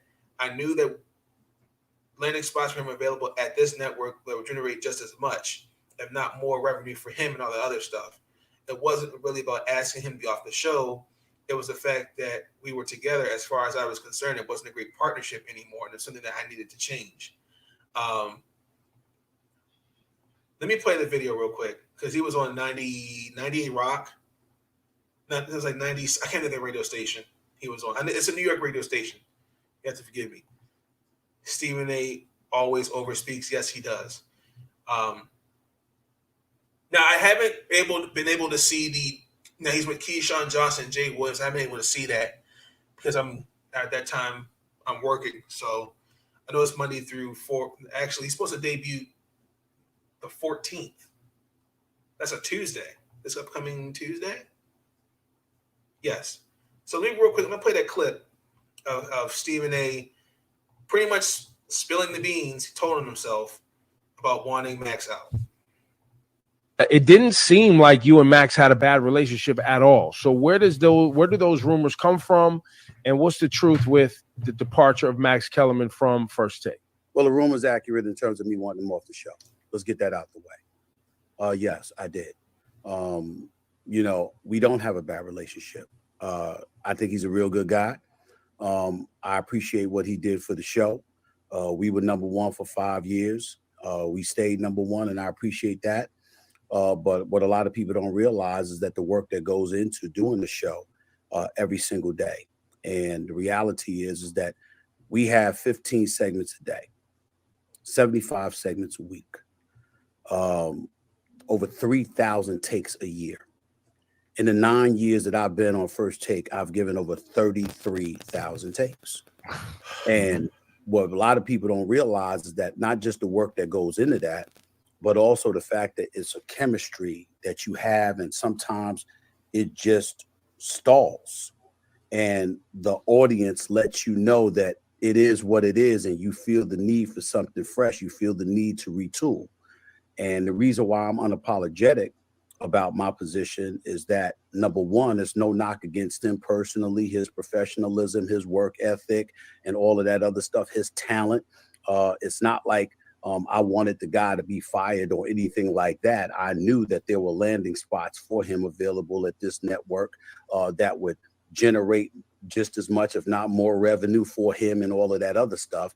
And it wasn't really about asking him to be off the show. It was about the fact that I knew that we together, as far as I was concerned, was not a great partnership anymore. And that was something that needed to change. And we cover the world of sports. And this is where maybe I stand on an island all by myself in saying this, but I'm absolutely flabbergasted that people would react the way that they do in terms of stuff like this, because we cover the world of sports. I want to throw up. Particularly, yes, I like Stuart Scott, my favorite. I love Stuart Scott. I kid you not, Stuart Scott's one of the reasons. He's the bigger reason, along with Ernie Johnson Jr., one of the biggest reasons why I got interested in becoming, wanting to learn how to go towards pursue my degree in mass communications and journalism and media. And I don't like Stephen A. Smith. He comes off as a know-it-all. I like him on General Hospital and Britt. I love it. I missed today's episode of General Hospital, by the way, too. I didn't get an opportunity to see that. I like Shannon Sharp. Shannon Sharp can also get sensitive. Kevin Durant, check that out. Uncle O'Shea with the Yak at Miles. SMH. I'm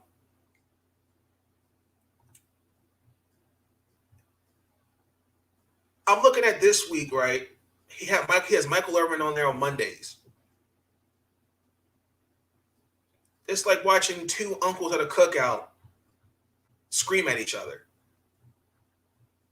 We're here to talk sports, not entertainment. Stephen A. Smith signed a $60 million deal for 5 years. That's $12 million to make over the year. And he's got his own little TV show, Stephen A.'s World.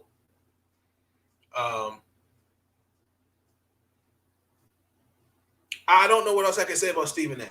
I respect Stephen A. because he's all about for HBCUs and different things like that. But come on now, we all know he wants to be he wants it. It's his show. He wants it to be the man. I like how Max and Shannon and Skip go at it on their opinions. I do not care for the turtle.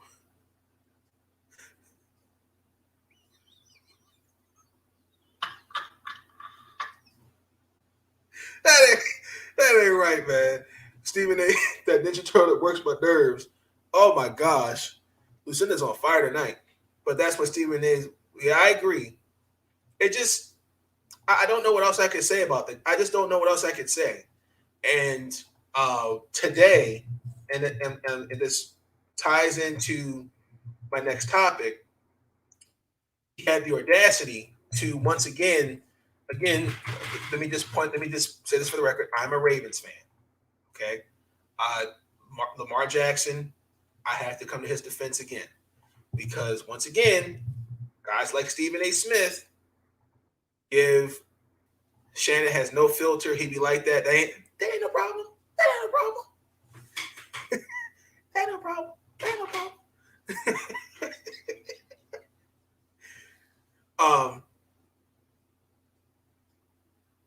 Once again, they're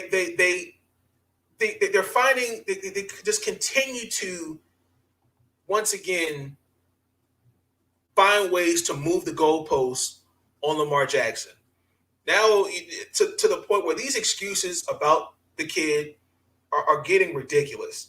Now we're saying what defines an elite quarterback, and I'm gonna just keep it real. Like enough's enough. Okay, these excuses. Jason Whitlock at times has some good points. Yeah, he does. I agree to a certain extent. It's got to stop. It really, honestly, and truthfully has. So, because the biggest issue, and this is the same excuse, and my secret weapon, I have it. It's ready for me to play. But let me just explain this.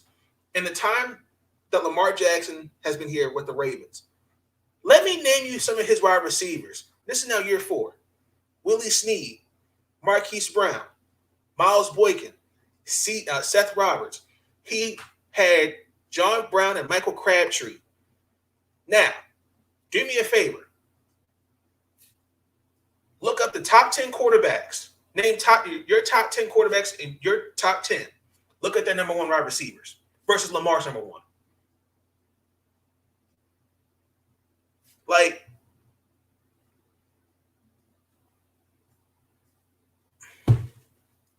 it's really to the point where it's getting annoying. Where I keep hearing the same thing. He has to get better as a passer. He has to get better as a passer. He has to beat Patrick Mahomes. He has to do this. He has to do that. Are we not taking consideration unanimous MVP? He took a team that was 4-5. Keep in mind that year, okay, that was not Lamar Jackson's team. That was Joe Flacco's team. I don't know much about sports. I would love to talk to y'all. Oh, for sure. Bring them on in. Bring them on in for sure. Took that team, season dead in the water. Harbaugh's job's on the line. Joe Flacco's lazy. Lamar Jackson comes in. They win. They win the AFC North. They beat Cleveland in that game, that last game of the season. Unfortunately, they lost to San Diego. What was the excuse? Oh, we figured out the blueprint to beat Lamar Jackson. Last time I checked, Lamar's not a wide receiver. Last time I checked, Lamar doesn't play defense. But we have the blueprint to beat Lamar Jackson. What happens the next year? He throws 36 touchdowns. He had over 4,000 yards that year. 4,000. Unanimous MVP. What was the excuse? Jamel Hill. I like Jamel Hill, and I used to love Muggsy. We were talking about Muggsy Bogues when he gave his commentary. I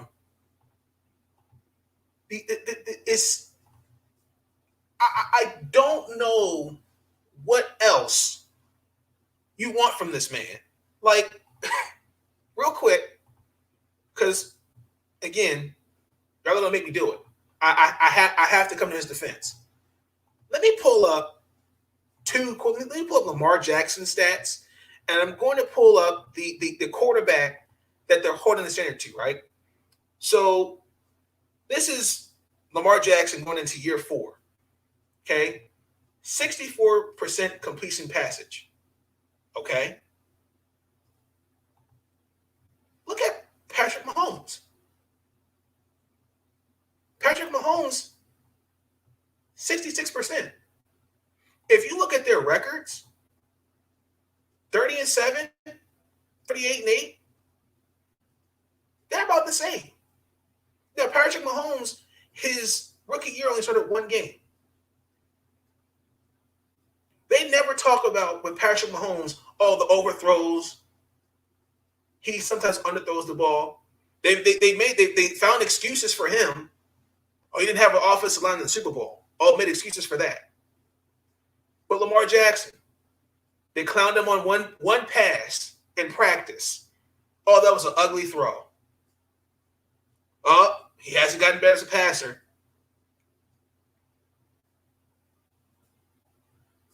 Now, what defines elite?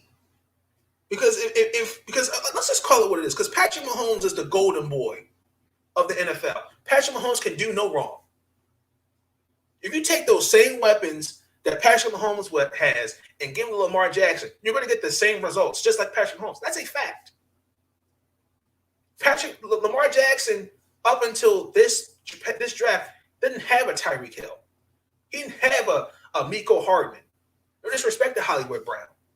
Miles Boykins, I was expecting him to be this great wide receiver, 6'3". He can't catch the ball. Hollywood Brown doesn't like contact. Mark Andrews is the fourth best tight end, is his best target.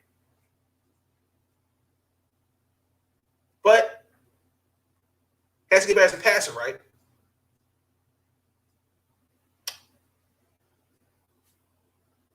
I keep hearing the same thing. He has to beat Patrick Mahomes. Yes, Lamar Jackson's 0-3 against Patrick Mahomes. Has Deshaun Watson beat Patrick Mahomes? No. Josh Allen? No. Baker Mayfield? No. Baker Mayfield just saw Patrick Mahomes in the playoffs last year and sees him this weekend. They get excuses for Baker Mayfield, and I don't want to hear, well, they were trash. He has all the weapons in the world and still find a way to give him excuses. Josh Allen, before he got, let's just call it, he was drafted into a system because coaching matters and system matters. Rex Ryan, let's just call it what it is. It's just not a head coach. Sean McDermott came in there. The culture changed. He got Stephon Diggs. Arguably Cole Beasley. They got an offense. Josh Allen did his thing last year. But Lamar Jackson, they will never give him credit. I just don't know what it's going to take to stop these false ass narratives. Tyrone Bogue. Oh, okay, what are you talking about? Mahoney is the man. I like Bill Simmons too. I like his podcast. Terrell Owens. My gosh. I'm just saying, these narratives that the national media continues to spill on Lamar Jackson, it's going to stop. But I want to play this video. Just listen. Number one criteria is, are you an accurate thrower of the football, particularly under pressure? I'm not talking about scrambling out of the pocket when you ain't got nothing in front of you and you zipping the pass here or there. And I'm not trying to say he can't throw from the pocket and he hasn't made good throws from the pocket. What I'm saying is Lamar Jackson has yet to prove that he is an elite passer. And if you are not an elite passer, you are not an elite quarterback, period. Let me play devil's advocate. Has he had the right help around him, the right weapons to catch passes? No, he has not. Stephen A., he has not had the right situation. On top of not having the situation, it's right for the Baltimore Ravens. Damn what you think he should be. Okay, hold on. I'm going to say that's where the secret weapon comes in. But I want you to hear this, the first, 20 seconds. Just hear it again. One criteria is, are you an accurate thrower of the football, particularly under pressure? I'm not talking about scrambling out of the pocket when you ain't got nothing in front of you and you zipping the pass here or there. And I'm not trying to say he can't throw from the pocket and he hasn't made good throws from the pocket. What I'm saying is Lamar Jackson has yet to prove that he is an elite passer. And if you are not an elite passer, you are not an elite quarterback. So what defines an elite passer? Again, I'm going to use the golden boy of the NFL. 66% completion percentage of his career. That's elite.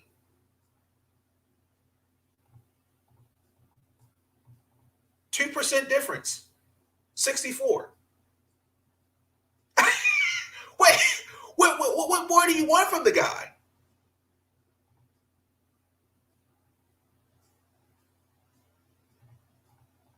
I'm from Texas. Football's life there, but just never into it. You see Tia go after Don McNabb again. Oh Lord, oh my God.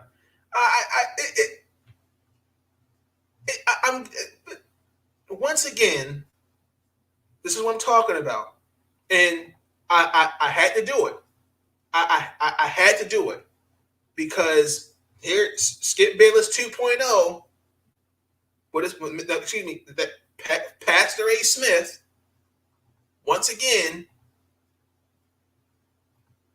Cam's that elite. Good point.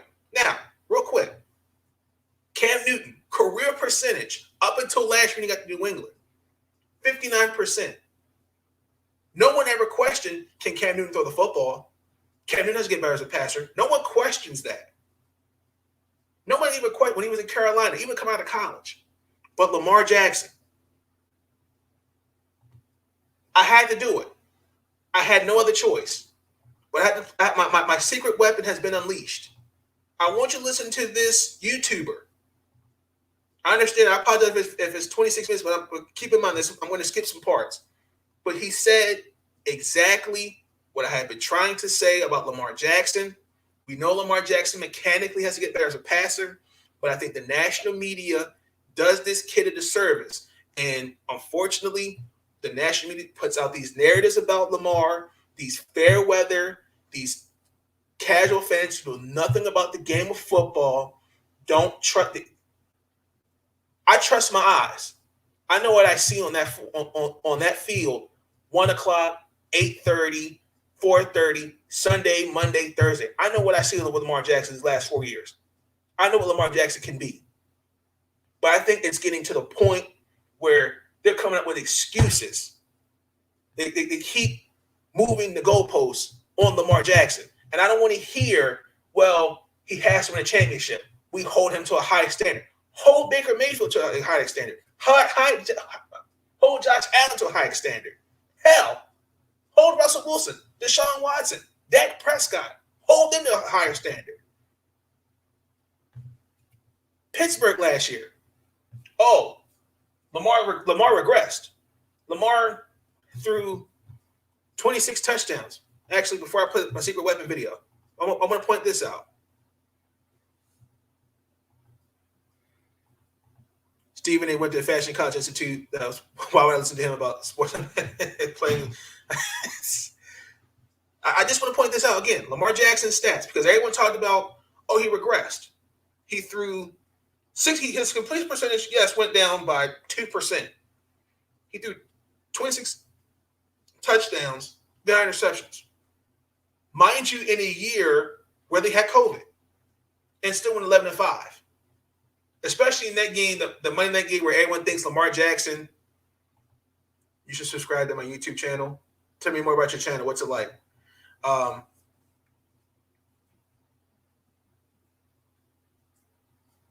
Monday night game where everyone thinks Lamar Jackson had to take a dump. Some thinks he had to take a dump on cramps. That's between that Lamar and I will never know. Okay. Pittsburgh went 12-4. But the excuse was when he got to the playoffs, right?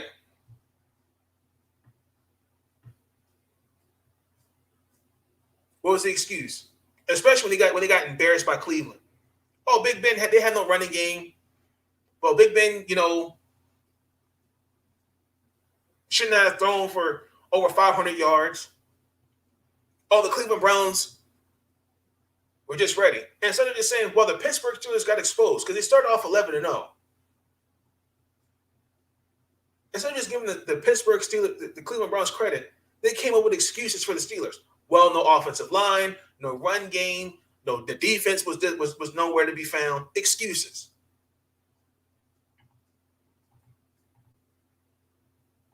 But now this year, they're talking about have they figured him out? 4 years in the league, they still have not figured this kid out. Where does that come from? That comes from the national media. He ran the year he won MVP, 1,200 yards. Last year he ran 1,000. Still haven't figured this kid out. What more do you want from him? But let me get to my secret weapon because enough's enough. I've had it. Oops. I'm done. Let's play the video. YouTube, what's going on? How's everybody feeling? This is regular Ravens fan coming back at you.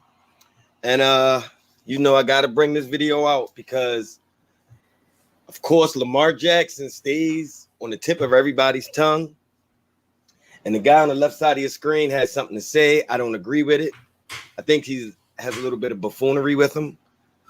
But I want to say something before I play this video, right? I want to let you all in on something that I really truly believe from the bottom of my heart. Narratives are more important than reality. There's an old saying, and I know everybody knows it, that perception is reality. And I really mean that when I say that. Like it's so important because that perception of you, which is the same thing as the narrative on you, it can impact your opportunity. It can impact your money. And ultimately, it can impact what people think of you before they even have a chance to meet you. Right?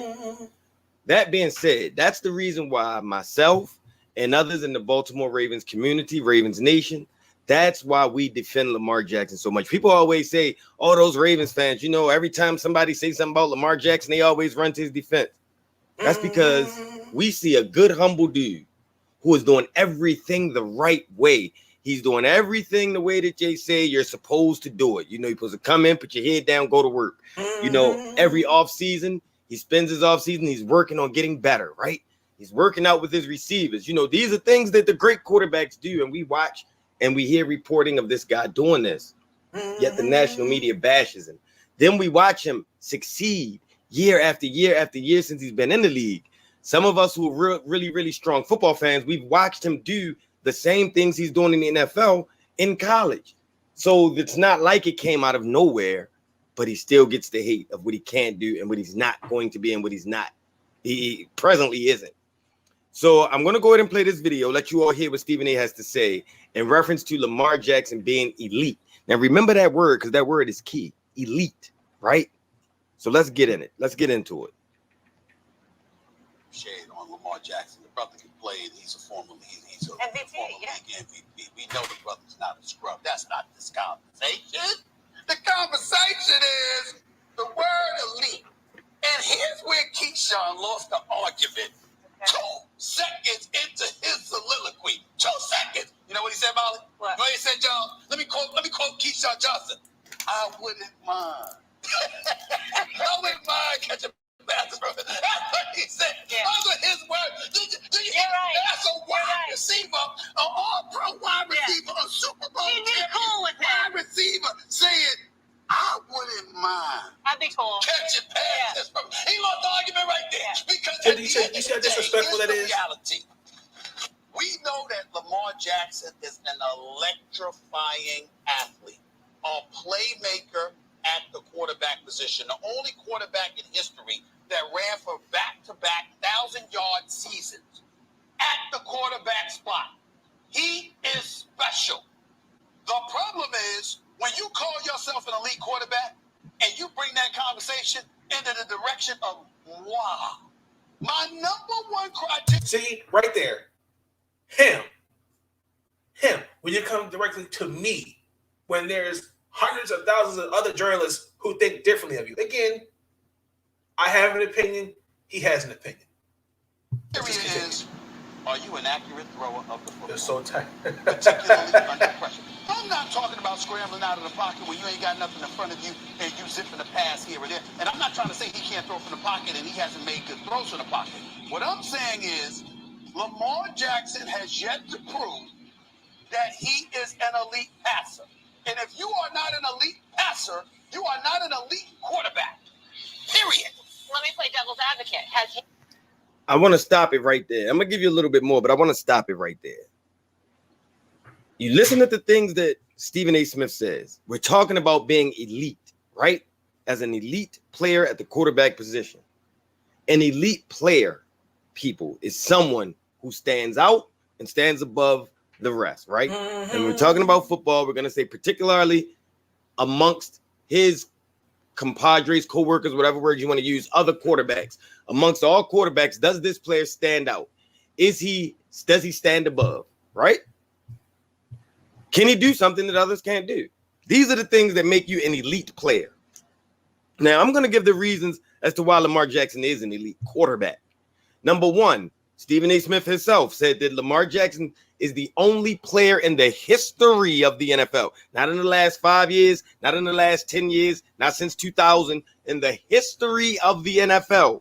That goes all the way back to when the quarterback was the true definition of the word, one of the running backs. See, I don't know if a lot of people know this, but the original quarterback, you had a quarterback, a halfback, and a fullback. All three of them carried the ball. The forward pass wasn't always a part of the game. So I'm all the way through the history of the game, right? Lamar Jackson is the only quarterback in the history to ever run for 1,000 yards twice. And he did this when people knew that he was capable of doing it. His rookie year, he's only been a starter 2.5 years, number one. But his rookie year, when he came in and started starting, that's what he did. He put it out there in film. And they said, oh, well, you know, everybody's got film on him now. These defensive coordinators in the NFL, they've got film on him. He won't be able to do that.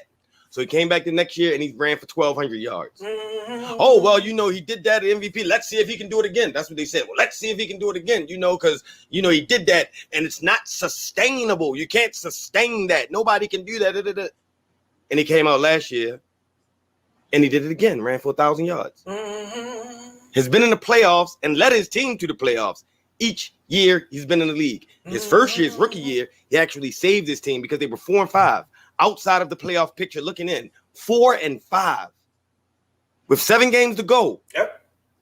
And he doesn't only lead them to the playoffs, he leads them to a division title. His only loss being to Kansas City in overtime, right? Comes back his second year after that. So this is what I'm saying, people. Let's look to see if he's elite. So his first year as a starter, he went 6-1, took the team to a division title, and his only loss was to arguably the best quarterback in the game right now. I say arguably, Patrick Mahomes in overtime. So the league was on notice. Then he had a whole offseason to prepare. Everybody knew it. They saw the offense, right? He came back and he ran for 1,200 yards. 1,200. After you knew that this is what he was about. You knew that he could do this. You saw it. And remember remember everybody that lost to the blueprint. He'll never be able to run like that next year because the blueprint. They got the blueprint to how you stop him. So with the blueprint and with a whole offseason of game plan, they stopped him from running for 1,300 yards because he ran for 1,200. So then the next year he comes back. Remember, there was no offseason last year. This is a quarterback going into his second season as a starter, his third year in the NFL. He loses an entire preseason and off season.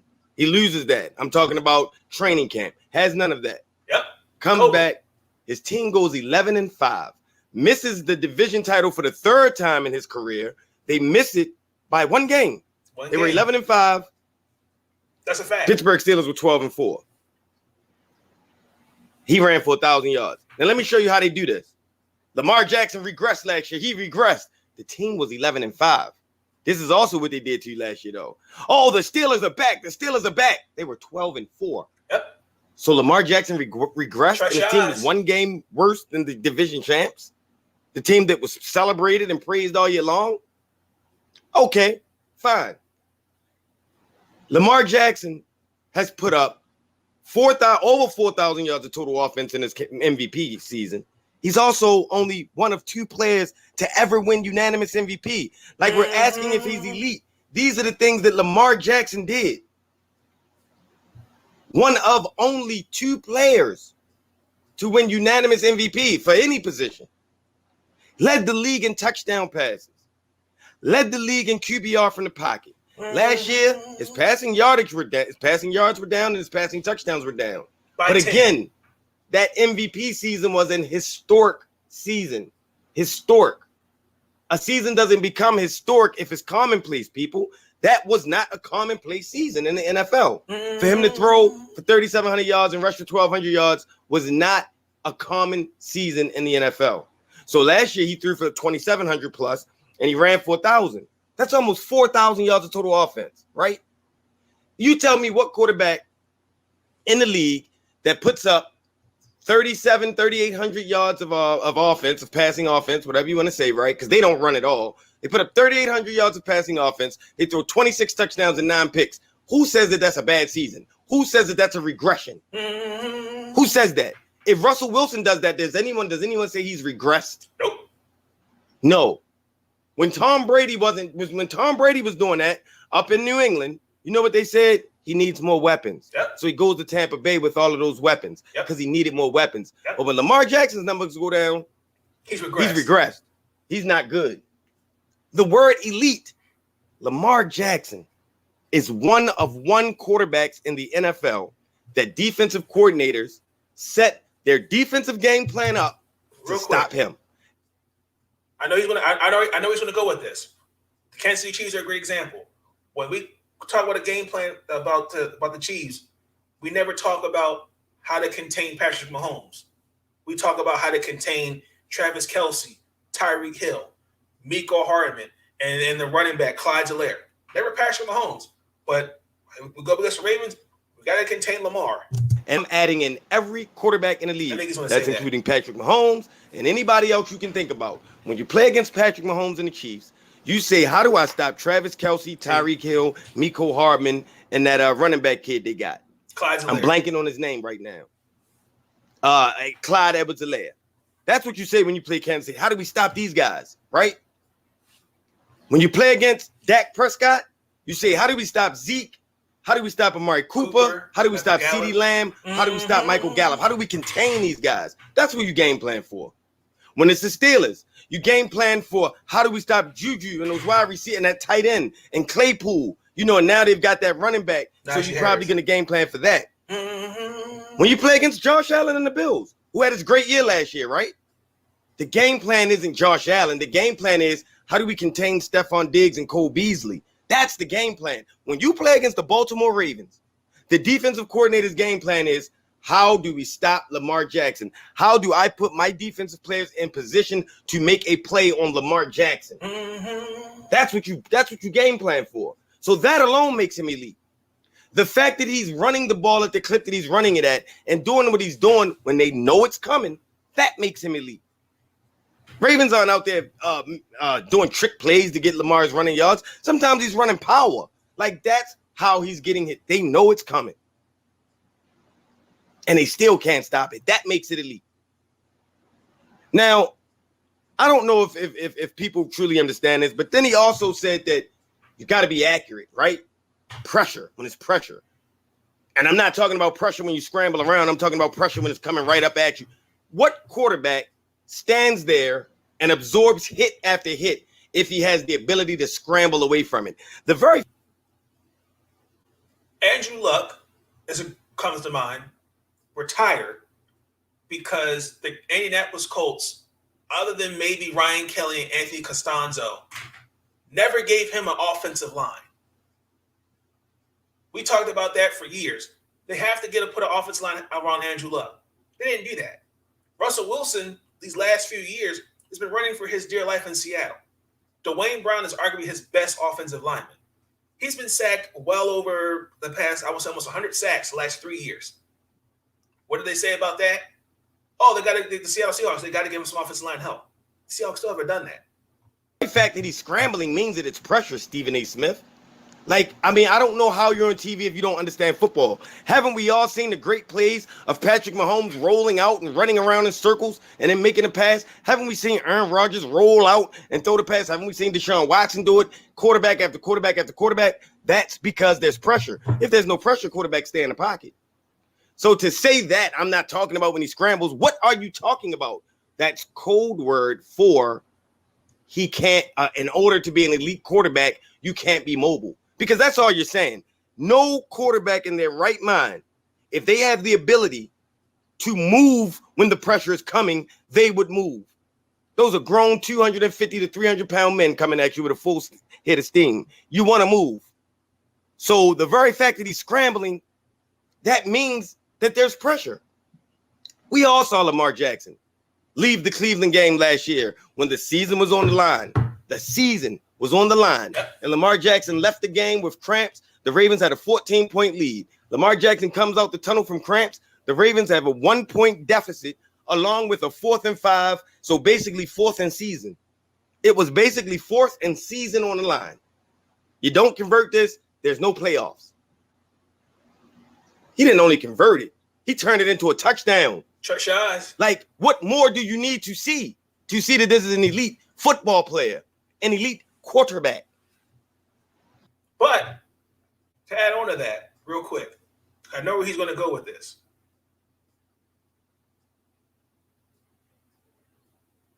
Patrick Mahomes, I said it earlier, straight like the golden child of the NFL. Like, no, Patrick Mahomes can do no wrong. Like, this notion that, well, Lamar's got to beat Lamar, he's got to beat Patrick Mahomes, become a better passer, and win the Super Bowl. We get he's got to win a championship. We understand that. But when I look at Kansas City's offense, for example, right, we all know Andy Reid is arguably probably a screen. You know, he loves running those screens. He did it in Philadelphia when he had Brian Westbrook, Deuce Stanley, Shady McCoy, Donnie McNabb, Michael Vick. Andy Reid loves doing that. Lamar Jackson doesn't have that benefit of running screens plays. That's not really Greg Roman's style of offense. But what owner would not pay a guy that's 30-7 as a starting quarterback, took my team from being dead in the water to being probably arguably one of the best teams in the league? What owner wouldn't do that? Josh Allen got his money just recently after getting the Buffalo Bills to the AFC Championship game. Baker Mayfield will probably get his money after getting the Cleveland Browns to the playoffs. Because, again, this is a results-oriented business. So Lamar Jackson. Sam Darnold, Josh Rosen are non-relevant. But we continue. Now, before I play this portion of it, because I'm not going to play you all of what Keyshawn Johnson have to say, I just want to let you know what they're talking about. Keyshawn Johnson is going to respond in reference to about it doesn't matter what people in the media say. Watch what Stephen A. Smith responds with. Watch this light bulb response. He has not had the right situation. On top of not having the situation, it's right for the Baltimore Ravens. Damn what you think he should be. It's right for the Ravens. And here's why it's right for the Ravens. Because they get ready to turn in the bag. And when a team turns in the bag, that tells you what they feel about you, regardless to what mainstream media and fan bases think. Well, I would respond. I have a retort to that argument that Keyshawn Johnson just made. See, he lost the argument again. Damn what we think. Doesn't quite work that way, my brother. Doesn't quite work that way, okay? Because let me tell you something right now. Keyshawn Johnson, you understand what I'm saying? That Keyshawn Johnson radio show in the morning with 4 hours. That's why all of those guests are flocking there. You know why? Because they care what the hell Keyshawn thinks. That's why. And let me tell you something right now. When you're sitting up there as a football team, I thought, correct me if I'm wrong, Keyshawn. I just wanted to play that part because that speaks to my issue with the narrative. That narrative is so important. Stephen A. Smith just said it. And then after he said it, he caught himself. Yeah, he wanted to take the conversation somewhere else because he knew he was telling on himself. That's why these people on TV do this. I really wish that the ex-players in the league and the people that support Ravens Nation, that we all stand up, man, and we got to push back against this narrative.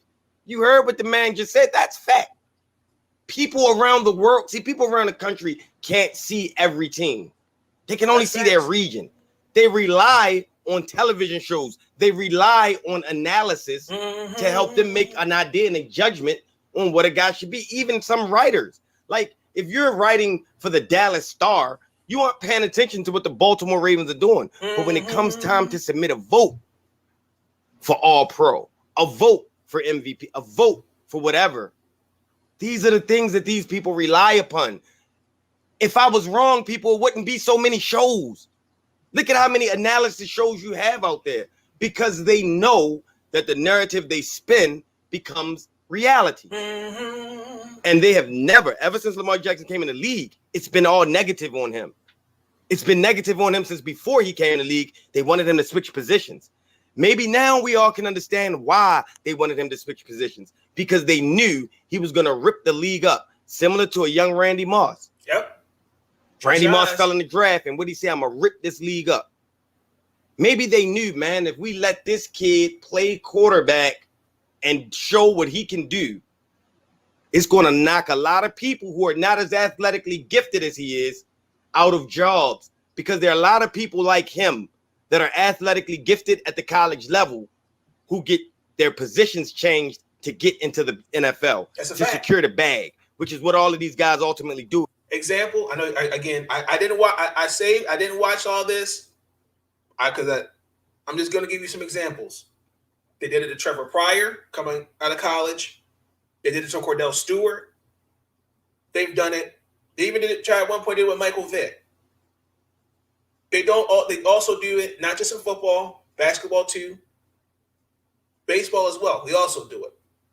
But they came out when Lamar Jackson, Bill Poland, whatever that's his name, said, "Oh, Lamar Jackson should transition to wide receiver," because again, perception creates reality.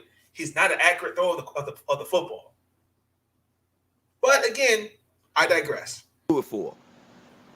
And they're told, you need to be a wide receiver. You need to be a running back. You need to be a DB. But really, a lot of them have athletic skills that they should be continuing to play quarterback. It happened to Antoine Randall. It happened to Hines Ward. It happened to the kid Pryor from Ohio State. It's happened to a lot of them in the past. They don't want this kid to succeed for a reason. And it's not even a good reason. This is a good guy. Like, by all accounts, this is a good dude. Gives back to the young guys, young kids, I should say. He's humble. He's team first. He just wants to win. Why would you not promote this guy? But they've hated on him since he's come into the league, and he's won unanimous MVP. He's been a division title winner twice in his 3 years. He's been to the playoffs every year he's been in the league. He's continually gotten better every year he's been in the league. And they keep saying what he can't. Everything is negative. That's why regular Ravens fan pushes back on the narrative. And that's why I'm asking you all that are in the earshot of me to do the same thing too. And I'm putting a request out there to you guys who used to wear the uniforms and now you sit with a suit on. Stop putting these people like Stephen A. Smith in their place, man. Stand up like Keyshawn did on this video. Stand up and tell it like it really is so that the people around the country can really understand what's good, who's really balling out there. Because when we watch TV and we watch Lamar Jackson on our TV screen, we don't see nothing but a baller. He jumps out the screen. Defenses are game planning for him. Absolutely, he's elite. He's absolutely elite. And if you put him in a draft right now, if you redraft that same draft of 2018 right now, he'd go #1 overall. Period. Point blank. End of discussion. If there was no Bill Polians out there and no other haters out there, you'd have him go #1 overall. Because he's with the #1 overall pick, Baker Mayfield, has been insulated and surrounded by all kinds of talent and has not accomplished half of what Lamar Jackson's accomplished yet. And they've got nothing but excuses. Nothing but excuses. Man, it's regular Ravens fan, man. I'm Ravens for life. That's my quarterback, and I'm going to continue to push back against these fake narratives. Stephen A. Smith, I don't know what your problem is, man. I don't know if you're doing some illegal stuff, but you better get your mind right, man, because you're way off. This is definitely an elite quarterback. Ravens for life, man. We out here.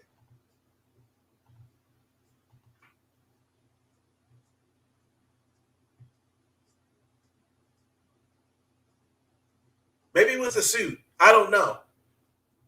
But I had to do it. I had to bring up my secret weapon. These narratives against Lamar Jackson are going to have to stop. I know what Lamar Jackson has to do to win a championship to silence these critics. But these narratives that continuously that are thrown on Lamar Jackson, ridiculous.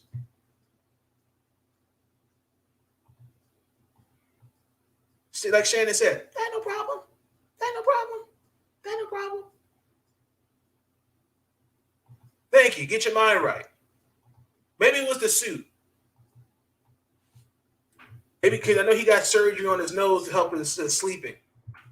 Maybe he's still taking some medication. Maybe the anesthesia's still wearing off.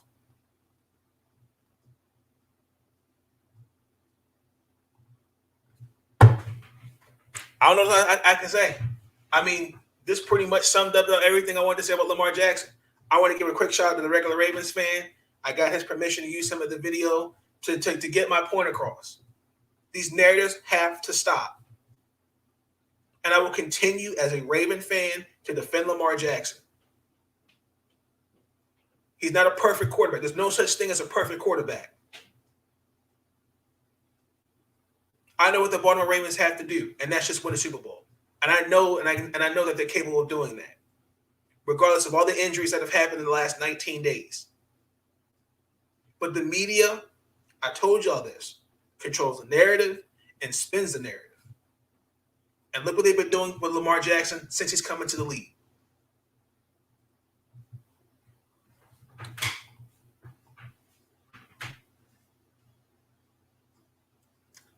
Anywho, that's going to conclude episode 4 of the podcast. I will have another video up tomorrow. I'm going to go over the Washington football team schedule. And also, I know I talked about the Ravens schedule, but after I talk about the Washington football team schedule, I'll talk about that tomorrow. I'm also going to talk about what Washington has to do, what Baltimore has to do. And also Sunday, you will see me back for talking about some of the great football, now that football is back. The Mystics play this Sunday too, so be on the lookout for that as well in episode 5. But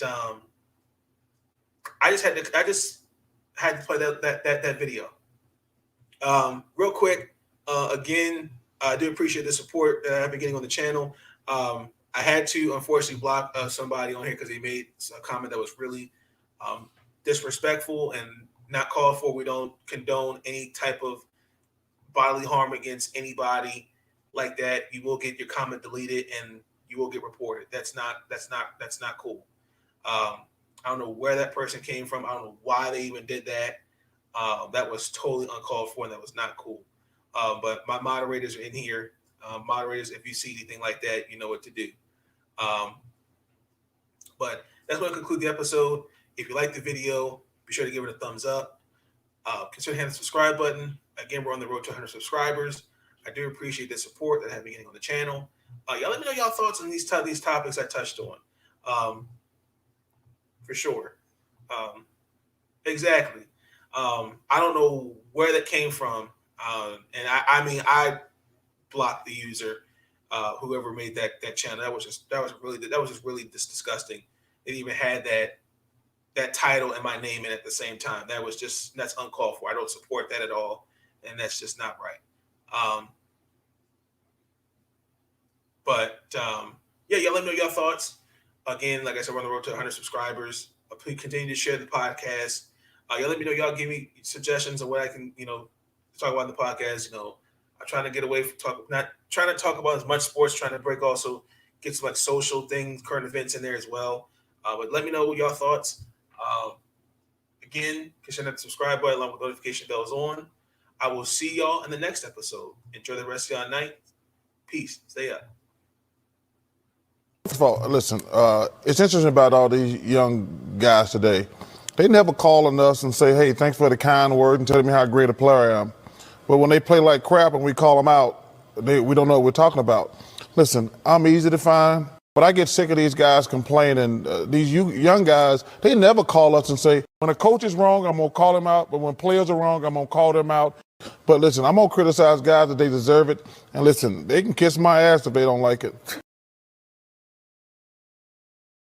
How do you do that? How do you do that?